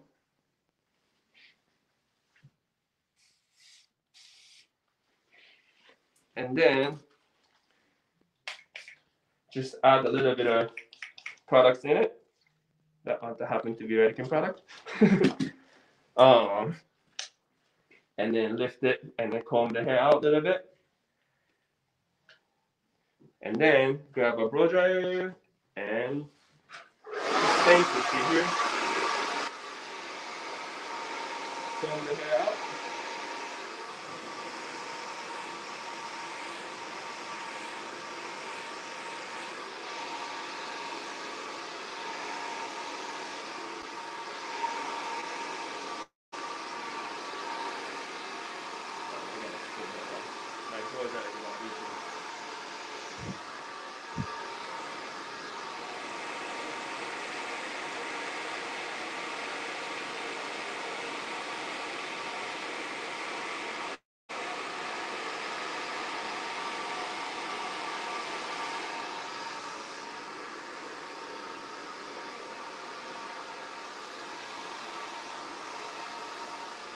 How's that time?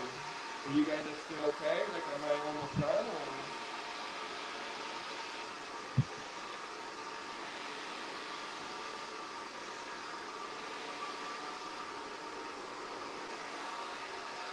Are they still walking?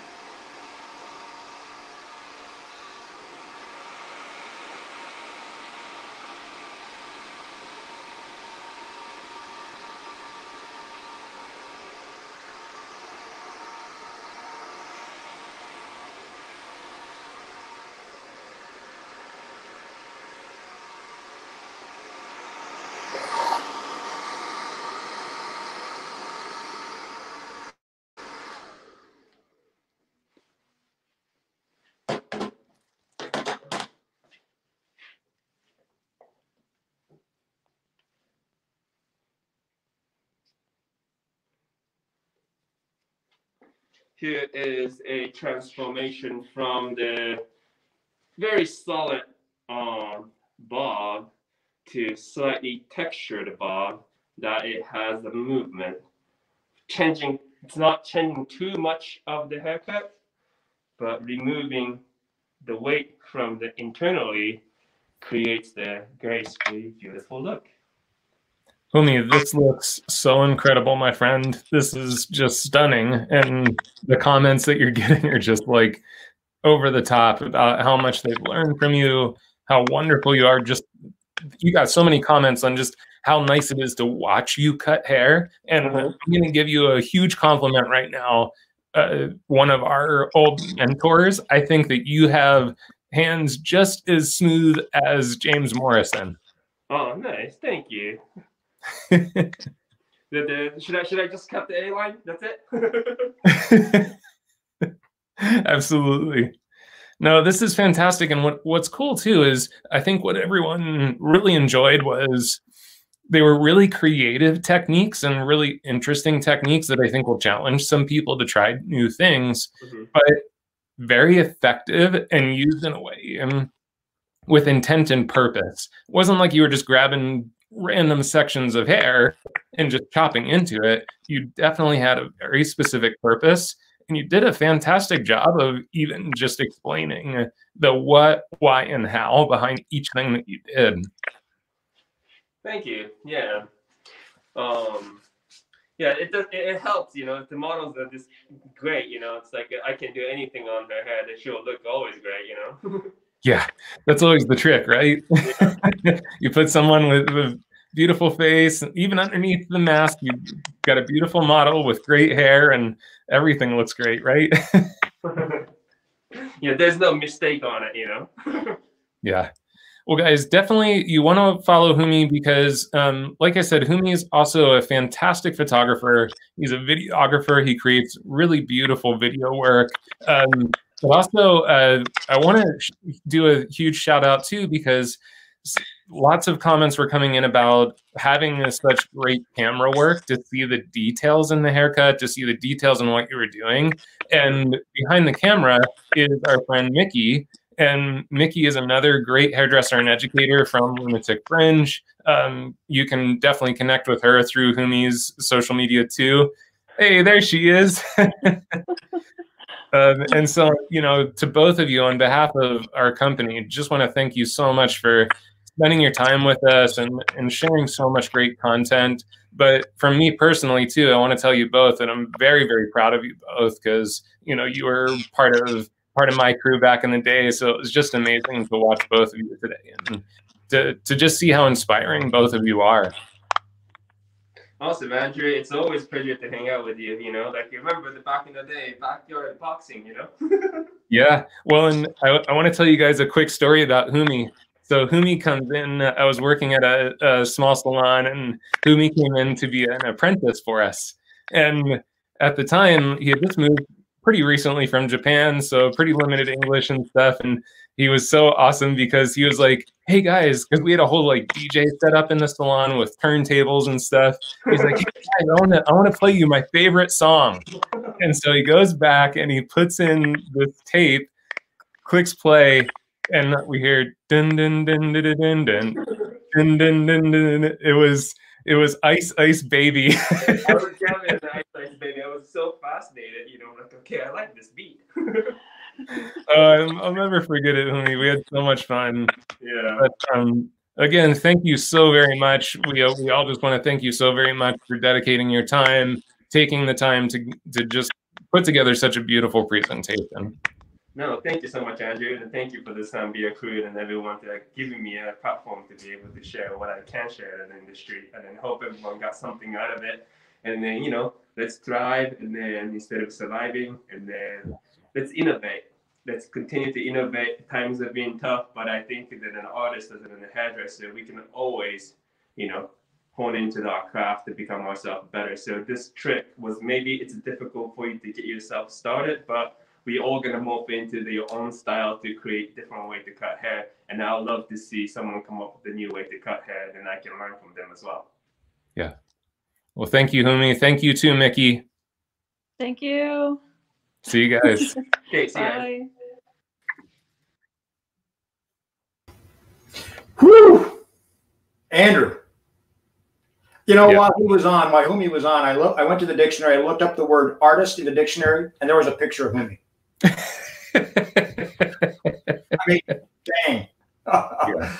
And even we have more fun coming up in just a moment. And one of my favorite, I got my dictionary out and my action notes out for Jesse Linares because the Jesse-isms are coming, and there's nothing better than to learn from Jesse's-isms. So before I get off the air for you, Andrew, I want to remind all our viewers that you have some opportunities here. We're still an hour left. in our Enter to Win. Then just dial the number below, and we'll keep this number listed inside the chats for you as well, so you can get a shot at winning our shears and comb sets, etc. And Mannequin from Pivot Point, our great partners at Pivot Point. And also, not only that, we also have our sales promotion going on as well. And this promotion will run through Andrew's class on Wednesday. This is 10% off everything on the site, plus 10% on top of what's already on sale for September. There's your code you're going to want to use. And please take advantage of that, because we'd love you to save cash every time you play with us. Andrew, I'm going to dive off and see you guys at the end of the show, and I'm all ready to go for Jesse Linares. Me too, brother. Let's bring him on. What's up? Oh, hey, there he is. I think everybody's ready but me. I don't believe that even for a second. You know, if I could show you this room, there's so many flip charts in here right now. You know it. Well, dude, I'm going to turn you loose, but you better believe I'm going to harass you the entire time you're on. So, see ya. I wouldn't have it any other way. Well, I mean, I did kind of get robbed of my thunder a little bit. I had all these nice things I was going to say about Kurt Garaheim, but since he's not emceeing at the moment, I'll say him anyway. Awesome guy, and I still will have that conversation with you, bud, that we talked about over drinks sometime. So our theme for the weekend, hair at the chair today. You know, so facing the unique challenges that we have working as professionals at the chair. This subject today, my topic will be texturizing hair with scissors. I work a lot with the junior stylists in the salon where I work, and so the more I work with them and the more we dive deep into, you know, so-called basics or fundamentals, I have to say the journey's been really one that's profound for me, because I'm finding now that there's so many secrets and so many beautiful things to be revealed from doing the things that I used to sort of write off as beneath me or something like that. The technique was too simple, perhaps, or not advanced enough.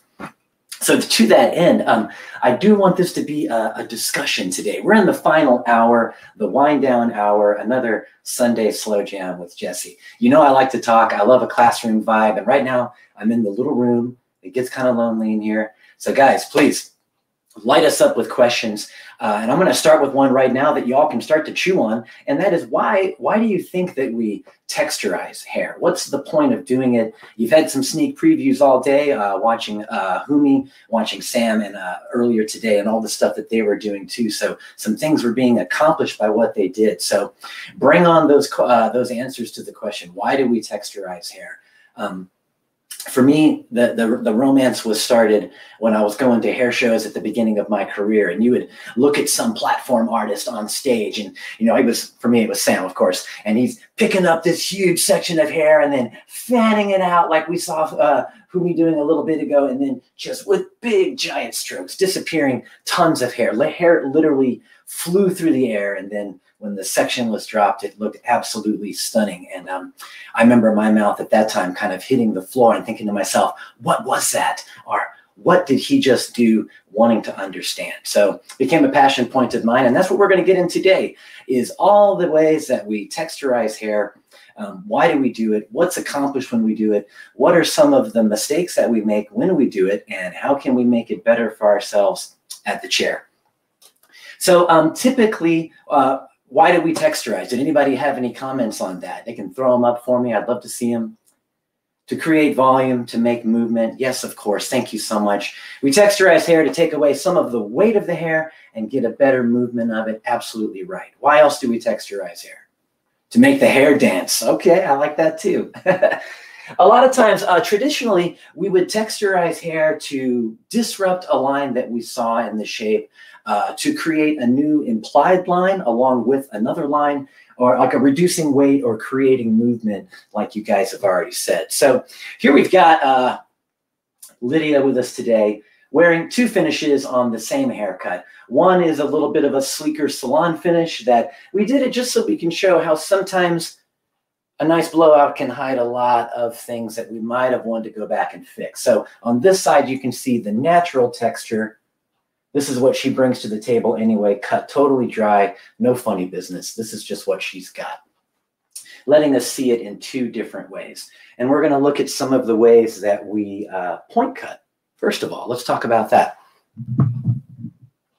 So ongoing points as we go through the day, some things that we're going to iterate again and again and again. And if you've watched me before, you know these are some of my power principles, if you want to call it that. And that is body position relative to the section. And then what we're doing with our hands, our body position, our hand position, and then also the angle that is described when the shear actually enters the hair. A lot of times those can give us troubles if we're not paying attention to what's happening. So I started here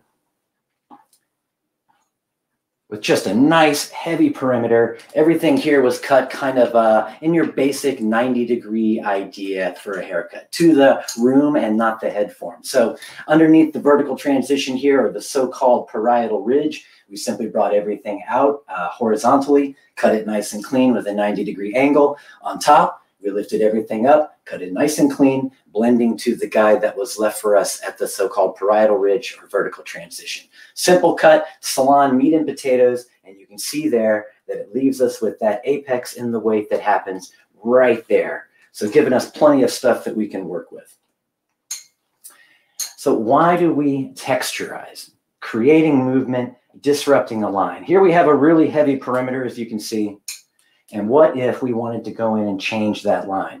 I'm going to be coming at you for most of the day with our Artist Series slide cutting shear. This is one of my favorites. I'm going to bring it in nice and tight. Hopefully the camera will grab that for us. You can see here how the blades on the shear actually curve away from us. Put your hand behind it. What? Oh, there. There it is. Just needed Andrew's calming fatherly presence to bring it all. Right, so you can see the blades curve away as it comes to a close. So this shear is actually designed to right about there to stop effectively cutting and to let the hair kind of push out of the ends there and make a slide cutting, point cutting just feeling a lot more buttery, a lot smoother. So taking a look here at this perimeter. Point cut, we do this a lot to go in and just change up how a line looks. You know, we don't have to spend all. Sorry to interrupt. Can you lift her up? Because she's not on the screen for us. All right, let me, instead of that, I will have to lower the camera. It's really tough being short, guys. The 5'8" crowd, you feel me. Let me bring that in a little tighter. Nope, nope. How's that? I'll take your lack of response as cool. It's cool, dude. It's cool. Right. Okay, thank you. I got this thing raised as high as it can go, everybody. I'm sorry. So bring it in here. I know we missed that, so let's do it again. Just with no tension here, using the comb. Notice that my right-handed cutting position brings my hand in here on the right side of the head. What can you guys tell me about the angle that's being created right now? Can anybody see that? Working my way across there. And notice on the right-hand side of the head, as a right-handed cutter, this line automatically becomes diagonal forward, giving me that nice open space, just like Fumi was demonstrating there as he was channel cutting through the ends. We're just coming at it from the bottom first. And when we talk about point cutting, we're generally going to be talking about it, how it affects the ends of the hair. There's other things we're going to talk about for how we move from the interior going out. So body position is important on this, where we are relative to the line that we're trying to disrupt. So notice there as we work our way across, right-handed, the natural angle that's created is diagonal forward. Now, maybe your guest has come to you at some point and said, you know what, I love my haircut that's off the shoulder, but when I get on the left-hand side, it likes to flip out for some reason. One side turns under, one side flips out. I have no idea. Can you help me understand? And so take a look at what happens here. We've done this one before, and I left this side of the head with a looser finish, but you can still see as we come around our diagonal forward section, our cutting line, as we hit the center back, it becomes something different. And you can see that line being created now. Once we cross the center back line, if we stay in the same position, we're getting lines that now move diagonal back. When working a perimeter on long layers or a bob, definitely. The diagonal back angle or the diagonal forward angle creates a sense of movement and negative space right behind the section. Let's demonstrate that like this. Also inspired by watching Sammy with his flip chart, so I thought I would do it too. You know, if we have the grain of the hair moving, and there's our perimeter, you know, when we create those diagonal forward movements, the negative space is revealed right behind that line. So the hair is going to want to flow backwards into that space. And we know that's true because if we look at our A-line bobs, the shortest point of the haircut is going to be right here at center back, and that we're cutting diagonal forward, usually over directing a little bit because that angle creates the hole right here, which allows that hair to want to fall backwards into it. So if you ever have the challenge of the haircut wanting to flip out on one side, but yet turn under sweetly on the other, take a look at what's changing or not changing after we work the perimeter, crossing the center back line on this one side. Let's look at a couple layers.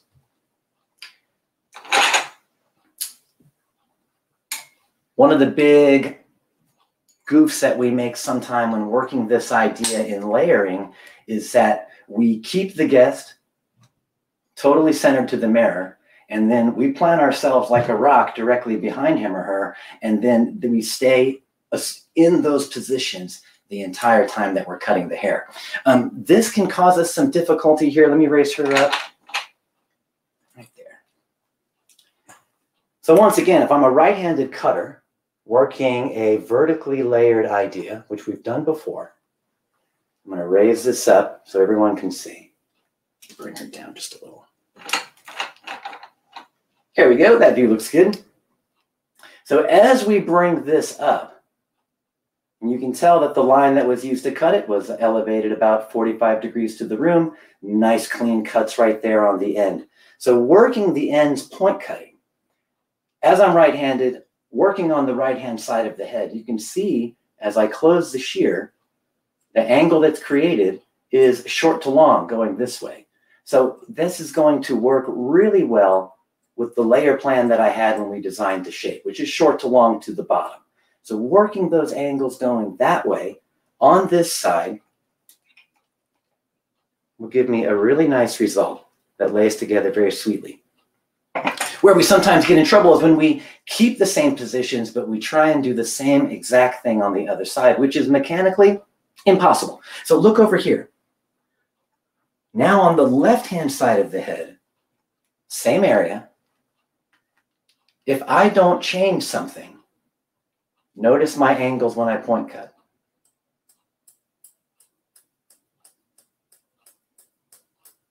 I'm going to bring this in tight for you so we can really see it. But what's happening is now the angle moves this way, short to long, going to the top of the subsection, which when this comes down together, sometimes will give us those little steps that we don't like, because depending on the severity of that angle of entry, we might be getting short to really long, and that short piece and that long piece, when it comes back down, will tend to kind of slide together, maybe even sitting on top of each other and showing those little marks in there that in our inexperience, sometimes we just pick it up again and just keep wailing on it. Give me that blending shear, that's next, right? We just go at it until it looks right. So if you like to finish that way, if you have a guest talking about refining shapes, and then she wants to have that same short to long feeling on both sides, all we have to do is essentially create the same situation. We established already that our strong side was here on the right. That enabled us to enter right-handed. Oh, shoot. Sorry, guys. You got to hand it to me, Andrew. At least I'm catching myself before your ugly mug comes on here and starts giving me a hard time. You calling me ugly now, dude? No, I love you. I never know which way to look. Which way? That way. Okay. Gonna get it right, man. So here we go. Right side. This is my strong side. The angles that I create when I close the shear in a way that feels natural go short to long beautifully that way.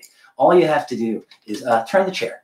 You stay in one spot if you want to, using your mirror as we should, and then turn the chair to where she is now back towards the mirror. You're now on her left-hand side, and we can exploit the same movements going this way. the criteria that had to be satisfied was right-handed cutter needs the cutting side of the head on the right-hand side, elevating the hair towards the right, which lets us now get in there and create consistency in those angles. I didn't learn that until year 5. So yeah, that really blew me away when it happened. I was very happy and proud of myself for a long time. When you shot this for us, Jesse, on the YouTube video, this was such a big aha moment for me personally. Like, I just looked at it and I'm like, oh my gosh, no wonder one side looks super soft and textured. But then when you talked about the fact that on the other side, the short to long was going in the other direction, so we would create almost like this kind of choppy feeling. It was like such a simple thing. And what that was like a year ago. We've been doing hair for 20 some odd years now. I mean, I'm sure somebody noticed it before, you know. I mean, I couldn't be the first one that ever saw that. But yeah, we a lot of times, I know that mentally, I tend to be a little nervous when I'm getting around people. And so when I'm working behind the chair, especially on new guests, man, my heart is in my throat the whole time. It's like the gnarliest job interview that you better get right or you'll never get another chance, right? Yeah. So yeah, I'm sweating bullets, and sometimes I'll just anchor myself and not even think about it. And then before you know it, you know, you find yourself trying to get there, you know, and usually when things like this are happening, that's when you know that, you know, something should change about what you're doing. Hey, just to kind of step back to when you were talking about the perimeter, because I think this one definitely hits home. It's like, we understand the purpose of having those short to longs going in the same direction. So as we talk about the perimeter, can you just step back to that just for a moment and just kind of review how that short to long process affects the perimeter? Of course. Now, I mean, this is just my understanding at this level in my career. So ask me again next year, it could be totally different.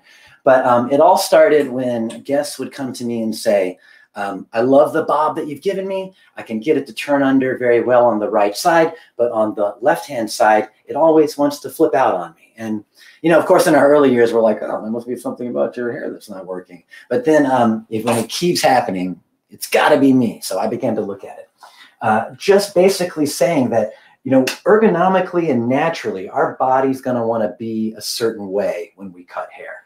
And if I'm standing behind the guest, working on her right-hand side, then my hand is naturally going to enter, if I'm point cutting the perimeter, and create these angles that move short to long toward the face.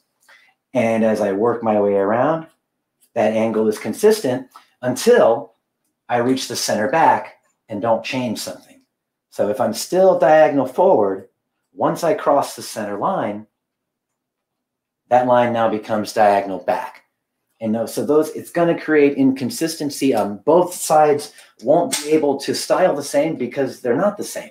So if we want consistency and uniformity, we just want to try and create the same situation on both sides of the head.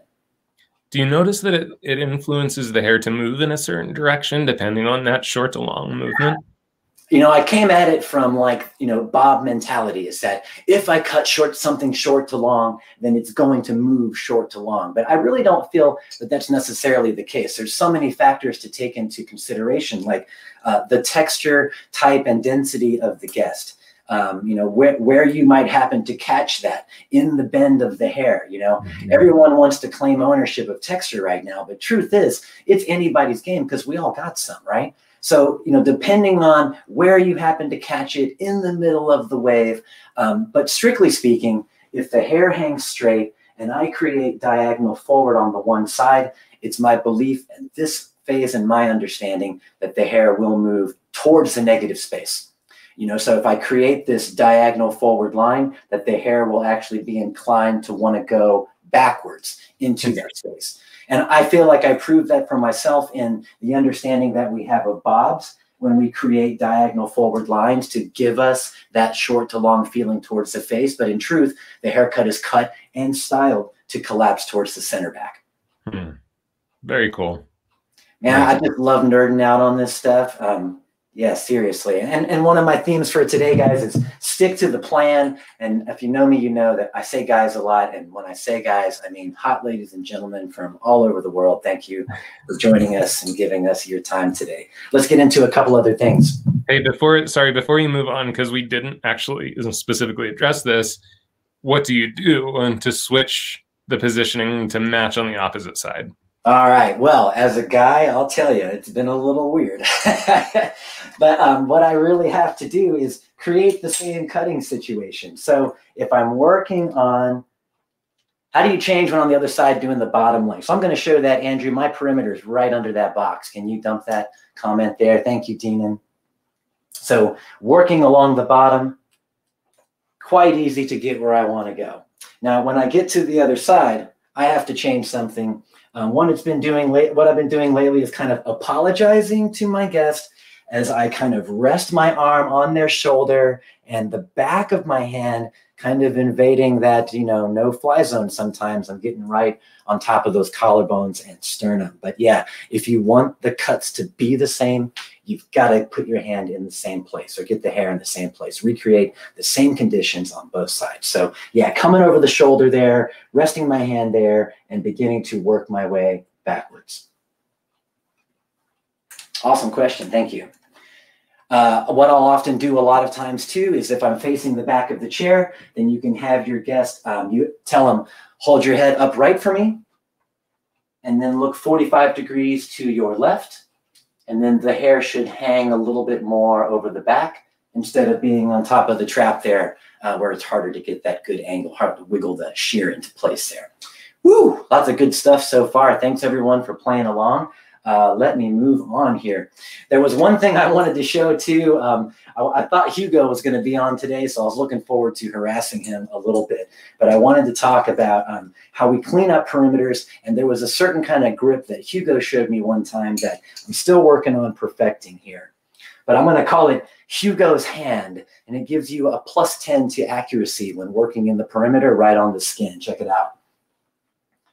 When I put my shear on the skin, when I open my hand, if I have the back of my hand facing up, then you can see that the still blade is right there and that my thumb is controlling the other side. However, that can be difficult to get to when someone's actual anatomical stuff is getting in the way, shoulders, back of the neck, and stuff like that. So I wanted to give some major props to Hugo, talking about point cutting here, working from the outside of the hair. Let me demonstrate this grip for you.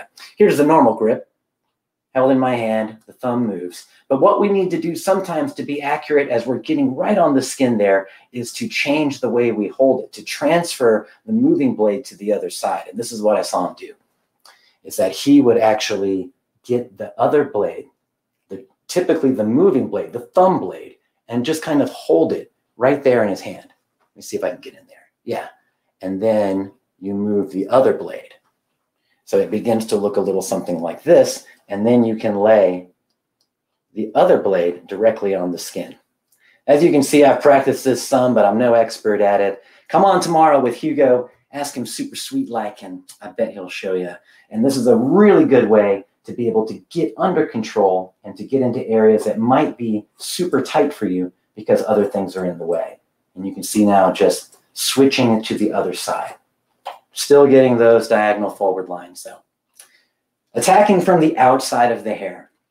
Now, we look at what we can do with layers. Can we work internally when point cutting? And of course we can.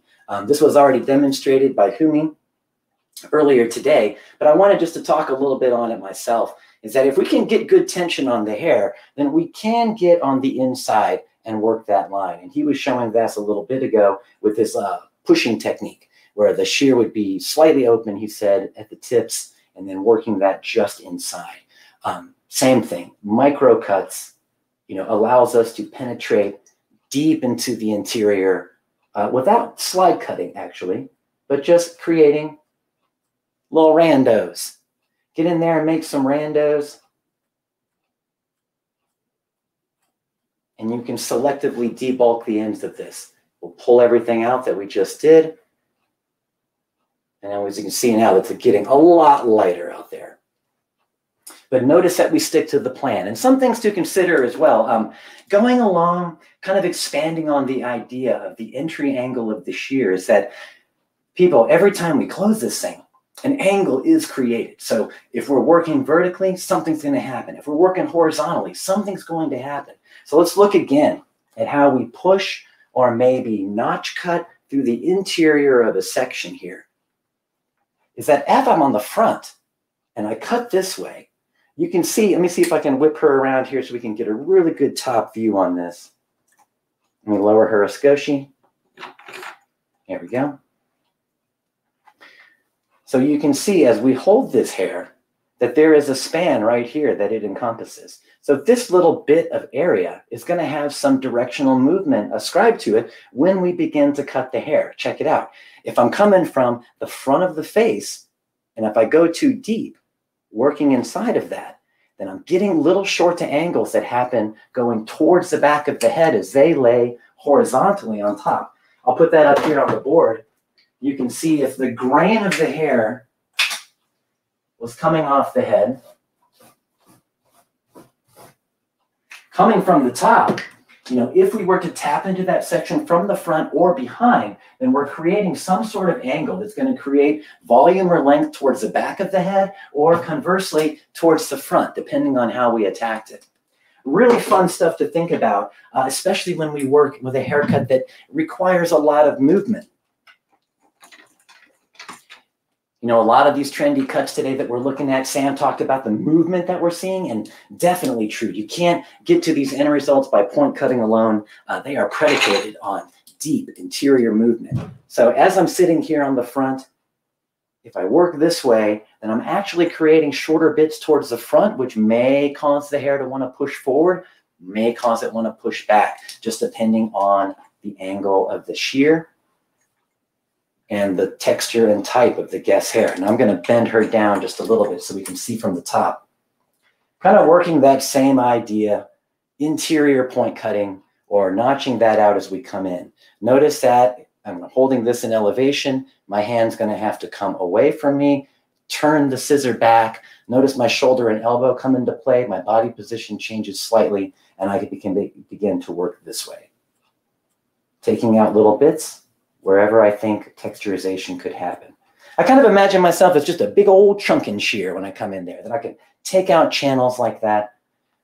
But you'll notice that when I'm elevated horizontally, coming from the top, actually inserts a sense of layering to the shape that wasn't there before. So that's working from the top. Definitely possible, and this was what Fumi was doing a little bit ago. Just a different take on it is that elevating and then carving those lines out from underneath, making care not to take our shear all the way through to where it comes out the other side and begins to show us layering from the top. So when we come from the top, we skim the top surface, maybe a little bit of penetration into the subsection. When we work from underneath, the same thing applies. It's just we're not going to, oh, shoot, dropped it. Same thing applies, is that we're just not going to like power through the whole section, but I can definitely work out little randos and create section or create a change in the silhouette and a reduction of that density and weight. I really want Hugo to come on and show us that grip now that I'm thinking about it. All right. All of these things affect the ends. One more thing you can look at when working from the interior and just point cutting is think about stitching out what you don't need. A lot of times we'll look at a section of hair and think to ourselves, oh my God, that's quite a lot. I really don't need to affect that much hair at once. Here was something I saw Sammy doing years ago, is that he would literally just use the blade of the shear, stitch out enough that you want to affect, and then take it off. You can choose to set an angle there that will give me length that gets longer towards the back of the head if I go this way. And notice that those little bits get shorter to longer as they work just like that. But it wasn't the entire section. So be creative. Think about how many different ways that you could get the end result that you're looking for as you point cut. You know, a close cousin to point cutting is what we call slide cutting. You know, guys, I love to slide cut, but I really want to take some time and just break it down for us and look at how we can make it more effective at the chair. If you're having a good time, give us a comment, and whoever's emceeing this thing, Kurt, or Andrew. Thank you. Some validation. You know, guys need it constantly. I'm in here alone in this room. Just tell me we're doing a good job sometimes, people. Let's just feel good. So we like to think about that shape within the shape that we're creating as we texturize. Let's look at slide cutting for a second. Hey, Jesse. Yeah. Jaya has a question about how does texturizing add volume? Okay. Awesome. Good question. Sorry, I missed that a minute ago. If it sat up on the screen, how does texturizing add volume to the hair? Well, this was something that Fumi was definitely talking about, is how to disrupt shape or ease the silhouette, I'm sorry, without disrupting the shape. So anytime that we can reduce the amount of weight on the ends, then we're going to reduce the effect that gravity can have on that section of hair. So just depending on how you want to get there and how visible or invisible you'd like it to be. And this is going to be an idea that we expand on quite a lot. So I've got a nice triangular section here on top of the head, just as an example. I'm pinching this vertically, so I can call it vertical elevation. I'm going to turn this towards everybody. There we go. Elevating this up vertically. So if I wanted to pull texture from underneath here to increase the amount of volume that this might get, it's just going to be done in accordance to the texture type and density of the hair, how comfortable we are with the techniques, and maybe the most important detail of all is how willing she is to play along. If she's not willing to style certain things or to engage in certain ritual behaviors that we need her to do in styling, then certain doors of texture begin to close. And that's what I tell people, is that if we're not willing to play a certain way, then there are certain techniques that I just won't ever be able to do to you. So if I'm working from underneath here, just cutting a little bit as I go up, notice that I'm creating a sense of shorter to longer and a sense of mild disconnection that happens right here. Almost like a C-shaping is being scribed. If you'll look behind here on the chart, I'll describe it there too, if that kind of visual is helpful. Right here on this back of the head, if the hair elevates up, and then we begin to scribe going from underneath a shorter to longer idea, you can see how the length will be affected. And then all of this area becomes negative space that we disappeared, that once this falls back into shape, the exterior perimeter will not be interrupted. This is what Fumi was doing with his technique, but then the interior of it is kind of hollowed out because we were cutting shorter to longer from the underneath side. Going from the top, it works exactly opposite. If we were working this way straight out, or 45-degree elevation, as we discussed earlier, and then we begin to work that texture idea from the top, getting longer towards the bottom, then you can see the new line that is created on the interior. When that falls back down, then you're going to see the silhouette, but it may have also little bits of interruption or slight concavity, depending on how big the section was and how much of the round of the head that it utilized in the design plan. So many things going on. That's why I think Fumi was saying earlier, and we say it all the time, is that don't necessarily feel like you have to go for the gold when we pick up something new. It takes a lot of understanding, and beyond principle, it truly does belong to you. Please understand that we show things that we know work, but the encouragement always is for you to take it, run with it, play with it, see what you can make it do, give it a flashy new name, and bring it back around and rebrand it for us, just so we can see it a new way. That would be awesome. All right, where are we? We were talking about slide cutting a little bit. Now, we started cutting this, calling this cutting in motion a couple years ago, just because slide cutting is such an expansive term that seems to apply to a lot of different stuff. So cutting in motion just allows us to take all of that, put it in one bag, and we can look at it for what it is, which is truly when the cut originates in the interior and then completes on its way out. There's a lot of techniques that look like this. Some of them were called, let me get over here. We'll demonstrate just a couple on the mannequin.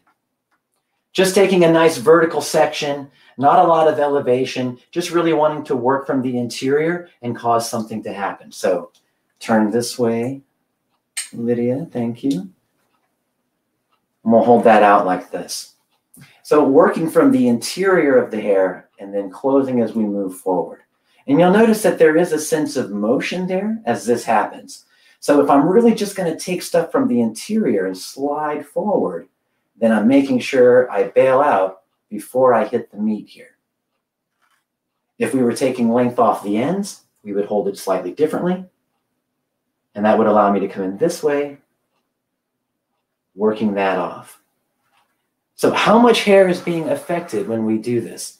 What's great about it is that it truly is controlled by how wide or how little that we open the shear. Allow me to demonstrate.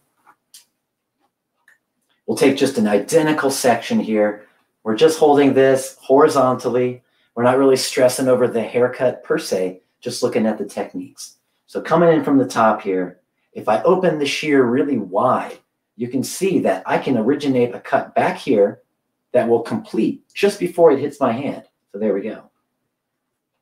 And that allows me to peel off quite a bit of hair, but creating a sense of softness towards the end as the shear finally bails out. If you want to take out through the interior, just like Fumi was doing earlier, he would kind of push some of the hair out of the way he didn't need, make the cut, and that allows you to be very selective about where you're working. Always a little bit of movement there.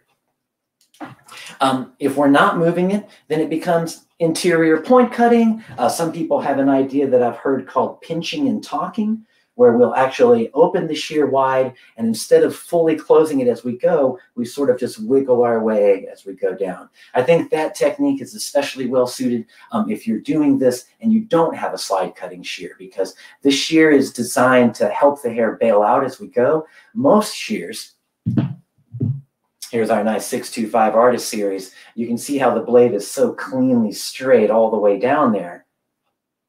And so it's designed as it closes to actually trap the hair and cut it at the same time. The slide cutting shear is going to let it out. So pinching and talking looks a little something like this, opening the shear wide and then never really closing it, just kind of giving it a wiggle as we work our way down the hair strand. Notch cutting, pinch cutting, point cutting, pinching and talking. How many different names can we give it, right? So just see it for what it is and what it does. What? Quite a few. I know, and we better too, because we got to rebrand it like every 2 years, right? Yeah. Hey, let's talk about grow out, because that's something that comes up really often when we talk about texturizing techniques. People are concerned, like, well, if I put that many holes in it and stuff, like, how's it going to grow out? How am I going to repeat the haircut? So what are your thoughts on that? Well, it's going to take a second to answer, guys. So I want you just to bend your minds with me to the guest relationship. You know, sometimes I think we treat every haircut as if it's our last. You know, if you make a mistake, and I don't even want to use the word mistake, if we do something that doesn't meet the guest's expectations, it is definitely not the end of the world. So when you're experimenting with this stuff, go easy at first. You can set your guest up. Guests are amazing. When they come and sit in our chair, they're already operating under the assumption that we know more about this than they do, that we're experts on our field, and that we truly have what's best for their beauty in mind, and that we're going to give them exactly that. So please capitalize on that assumption from the guest and get some confidence as we talk about it. Here's my point, is that we say it something like this: I've learned some new texture techniques that I really would love to try on you. I'm going to go very easy on it today. I'm going to work it towards the end of the hair, and I'm not going to commit you to this very much, but I would love to have 6 or 8 weeks to see how it grows out. So when you come back to me, we'll know what we can do, how we can expand on the idea together.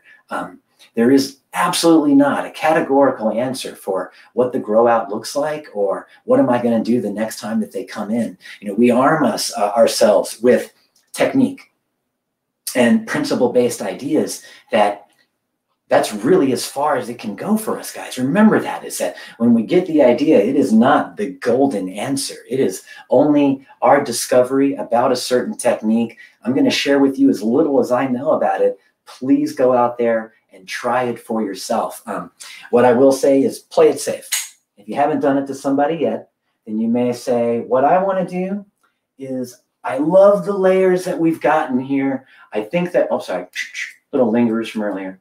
I love the layers that we've gotten here. I think they're doing awesome, but I would love to try popping out a few pieces in the interior of this section, because while I don't want to bust up our silhouette as it comes down, I feel like if I could get inside there and remove a little bit of this bulk selectively and carefully, that I could give you a little bit more volume and that the grow out would be good.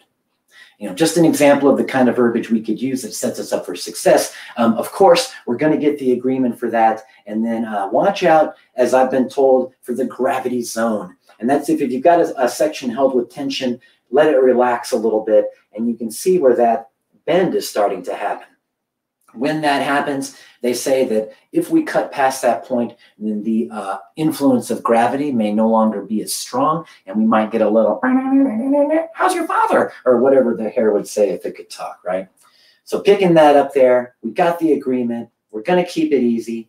And look how I'm going short to long. First bit was cut right here, second one there, and you can see the implied new angle that's getting created that juxtaposes against this hard line that we created at 45-degree elevation to the environment. If you're with me so far, say yes.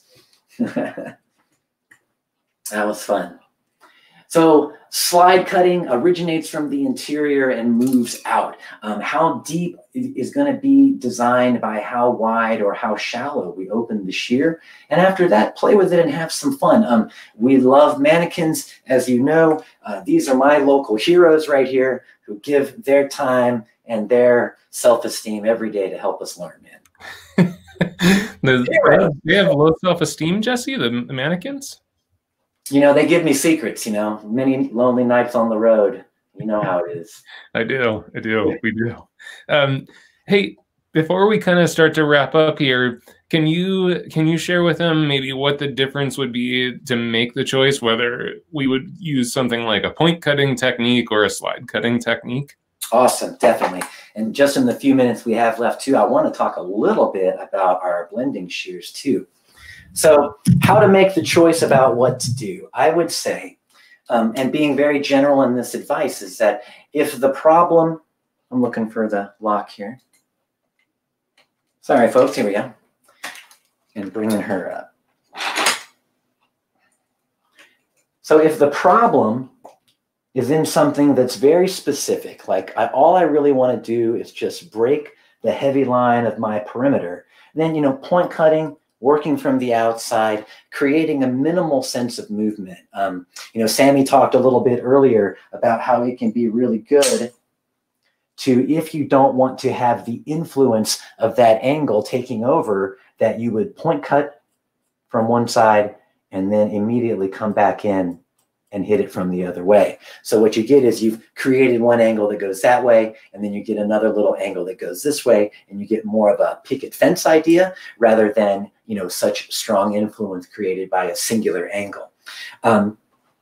Affecting things that just need to happen on the end. Say that we cut this nice and heavy, boom, she loves it. She doesn't want to change anything. So then our solution may lie just on the ends, you know, just by taking a little bit off and softening that up. If we are looking to dramatically change the silhouette or the way that the hair formation looks as it comes at us, but we don't want to change the layers very much, then disconnection, working that texturization from the interior is going to be helpful too. And I wanted to get into just one last little thing about our blending shears. It's a passion point of mine. I need no further education on what we do with blending shears than to watch hairdressers everywhere as we use them. You know, we treat these things sometimes like this magic eraser, and that if we've done something and we're not totally happy with it at the end, well, here comes this guy who's going to have the answer. You know, so we go in there and we begin to kind of just pick up hair, you know, and do stuff to it. This is my favorite that I see often. Someone just grabs some hair and bam, let's just get that out of there. Yeah. And then I hear clients who steer the conversation. The guest will come in sometimes. They think they know what they want. They don't know what they want.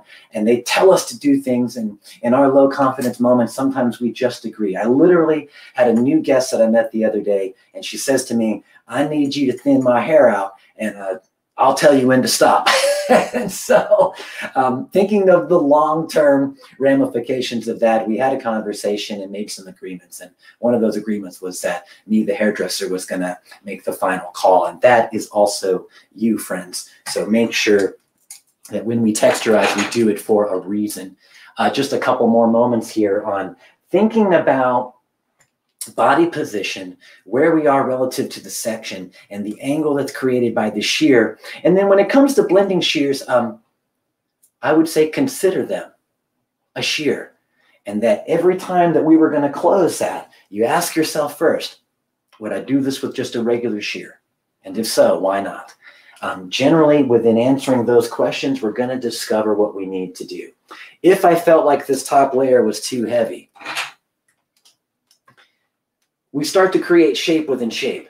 You can see that in the first cut, this was held at about 45 degrees relative to the room, and that we gave that a perpendicular cut line just right across the ends there. We've gone in there and texturized it a little bit. We did a little bit of slide cutting through it. But now with the blender, a lot of times we can do really dramatic stuff and making small statements. Here's a 42-tooth reversible blending shear made by us, my personal favorite. I call it the biter because it does. It bites the hair and it makes a strong statement, a very powerful cutting shear. So if I needed to collapse some of this or give a bump of volume here, we need to think of what finger angle would do that best. Let me turn her just a skosh, get that angle just right.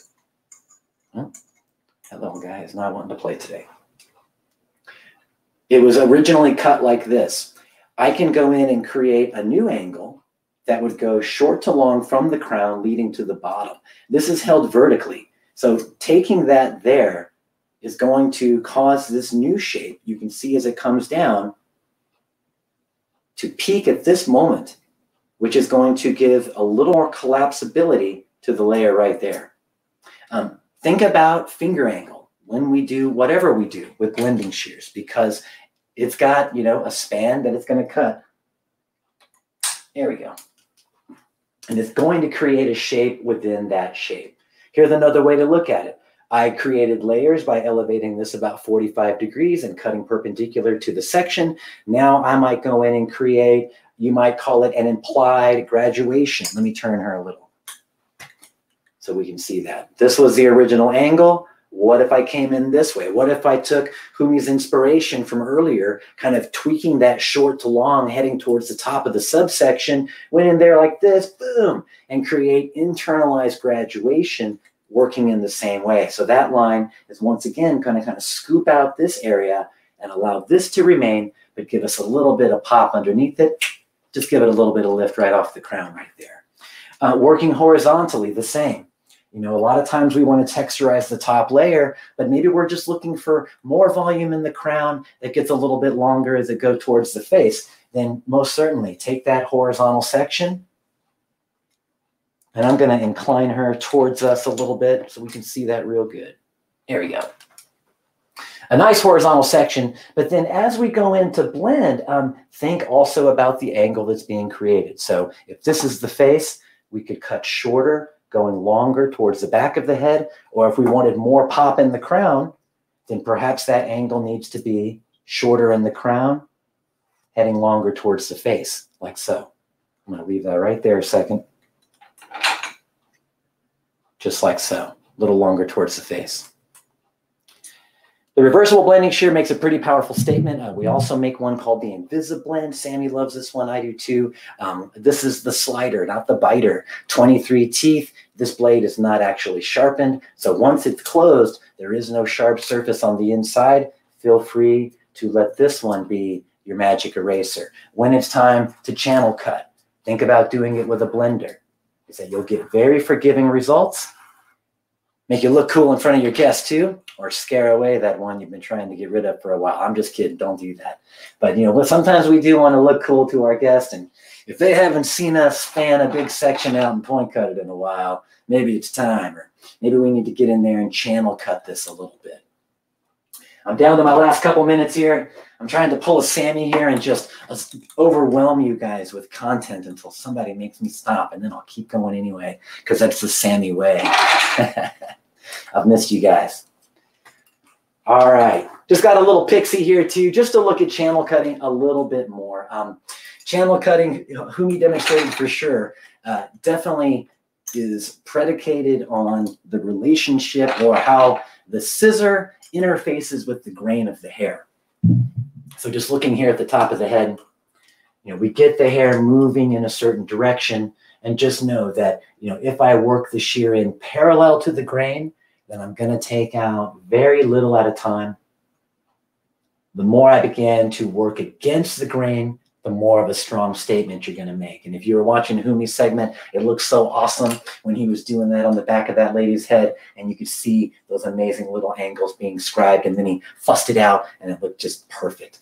So think about your channel cutting with the guide blade actually touches the skin, and then just like Fumi showed us, it starts to rock off the head a little bit as you clear that part of the round.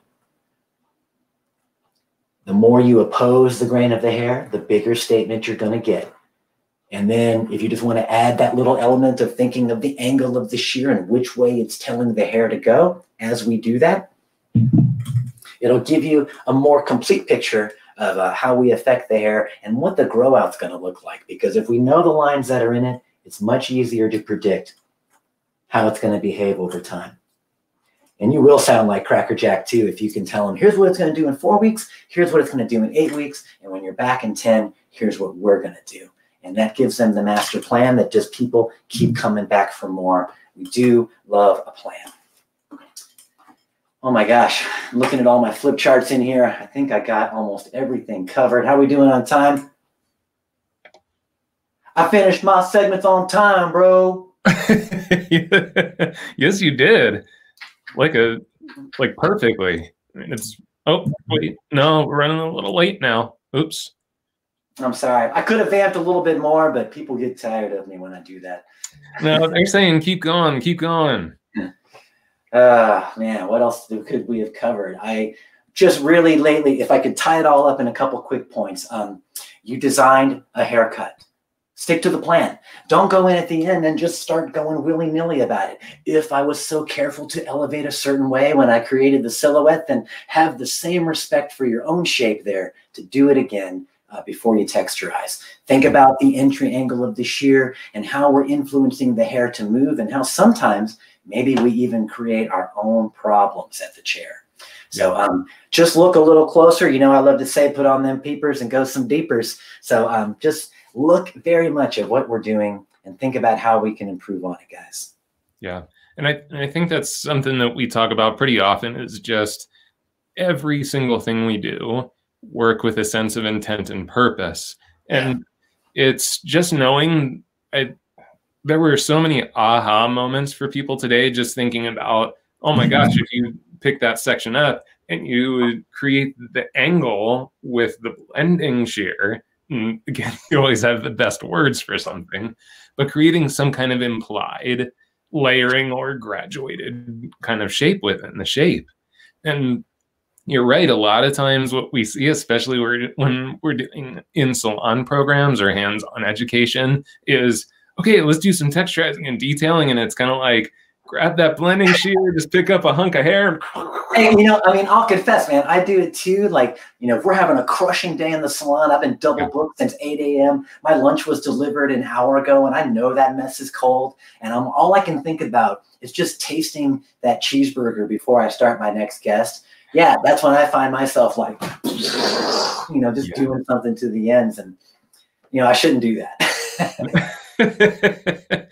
Well, and part of I just almost knocked over my computer. But part of what you shared with us is that when we work with that intent and purpose, we're going to get to the end result faster and more efficiently. Where sometimes what happens too is we might unintentionally create more problems. Like, again, going back to when you were talking about point cutting across the top, we might just be kind of like taking sections and bam, bam, bam, putting in what we think is this like deep texture to soften the ends. But then on that left-hand side, all of a sudden we're putting in short along the opposite direction. And when that falls, we're actually creating more points of this kind of stark detachment and creating more challenge. I think a lot of that was created in the very theatrical show era of the 80s and 90s, you know, where, you know, it wasn't a great haircut unless something life-threatening happened on stage. You know, like, I mean, I've seen so many weird things over the years, and the spectacle of it was what we were looking for. But, you know, an age of hairdressing is rolling over and a new age is beginning. And the younger minds now are like, hey, I don't care if it's cool. I want it to be right the first time. You know? And so we're looking for those ways to be more accurate, precise, if you will. Yeah. Well, Jesse, thank you so much for bringing just so much value to the crew today. You know, if we didn't have you on last month and people were like, where's Jesse? Where's Jesse? I was watching, guys. I was watching. Yeah. Well, thank you so much. We're going to turn you loose and start to put a wrap on the show. Jesse, take care of yourself today. Oh, yeah. Don't let Hugo off the hook tomorrow. Make him show that little grip thing that he does. Definitely. Yeah, when you brought that up, I kind of forgot about that too. It was one of the things that I saw him do. It was some Redken class quite a few years ago, and I'm like, what is he doing? Because he was like moving his fingers to cut. And I'm like, talk about a technique that's going to make you want to take your shear and throw it out the window. Like, you came. I mean, it's so frustrating because your hand is, we've been training it for so many years to do something else. Right. The fact that he can just make it all jelly like that, it just makes me jelly. Yeah, definitely. We'll make sure he does it for us. All right. Thanks, Jesse. Thank you, guys. Good to see you again. Next time.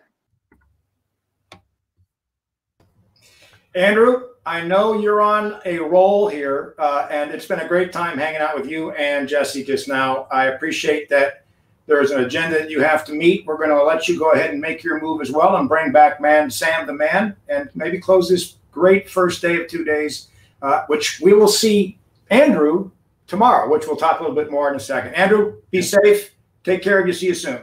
See you. I know that guy. What a great day. What a great day. I know it. It really has been a wonderful day. And the chats are so reassuring, I guess, gratifying, aren't they? To hear how much people really do love your education, and the team, the ArTeam, and then the guests you brought on today were another example. In a moment here, you and I will, sort of preview what's going to come tomorrow, because it just keeps coming. But before we do, we have something to give away, don't we, sir? Yes. So why don't you go ahead and announce that? I sure will. Guys, you know we like to give things away, and we've been waiting till the last few moments to give it away, and that's what we're about to do here. So we do have a winner, and I know we don't have a drum roll, but we do have a winner, and that winner is Dory Jacques from Rhode Island. Dory Jacques, you've won the shears, the 2 comb sets, plus the mannequin of your choice at Pivot Point. Boy, Rhode Island, Samuel. Right now, I'd like to have a Dell's Lemonade, one of those Rhode Island originals right about now. You know, we've just had a great day. Sammy, I want to also let the group know before we say goodbye that we can't help but give things away.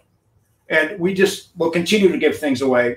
We're very interested, sincerely, everyone, we're very interested in all of your opinions about how the show must go on can be improved. So we're going to be sending out a survey to all of you that have registered for this class today and register for the class tomorrow. There's 2 benefits for that. Those of you that register qualify to win 2 free Sam Villa shears. I believe it's the 7-inch and the reversible blender, Sam. I believe those are it for those that register. I believe so. Yeah, and then for those who actually fill out the survey, you'll qualify to win another shear. So we're going to give it away. Quite a bit of our giveaways tomorrow, by the way. For those that register, the winner will be announced at the end of our second day tomorrow afternoon. And that leaves you then with just this last message, Sam. We got a bigger day tomorrow, or not a bigger day, I should say, because I don't know you top this one. But I'm going to put up our lineup for tomorrow. And why don't you go ahead and walk us through quickly the lineup we can look forward to. We've been hearing a lot about Hugo. Yes, we have. And once again, guys, anytime we do the show must go on, go to our website, register. And remember, like Kurt said, anytime you register, you become eligible for that giveaway, that shear giveaway. All right, tomorrow's another great day. I'm excited about tomorrow because I'm going to do a little bit of creativeness with disconnection and get into a little bit of why, especially in today, how it can really help you behind the chair in regards to maximizing your time with minimum effort. How do you get maximum results with minimum effort just by working with disconnection?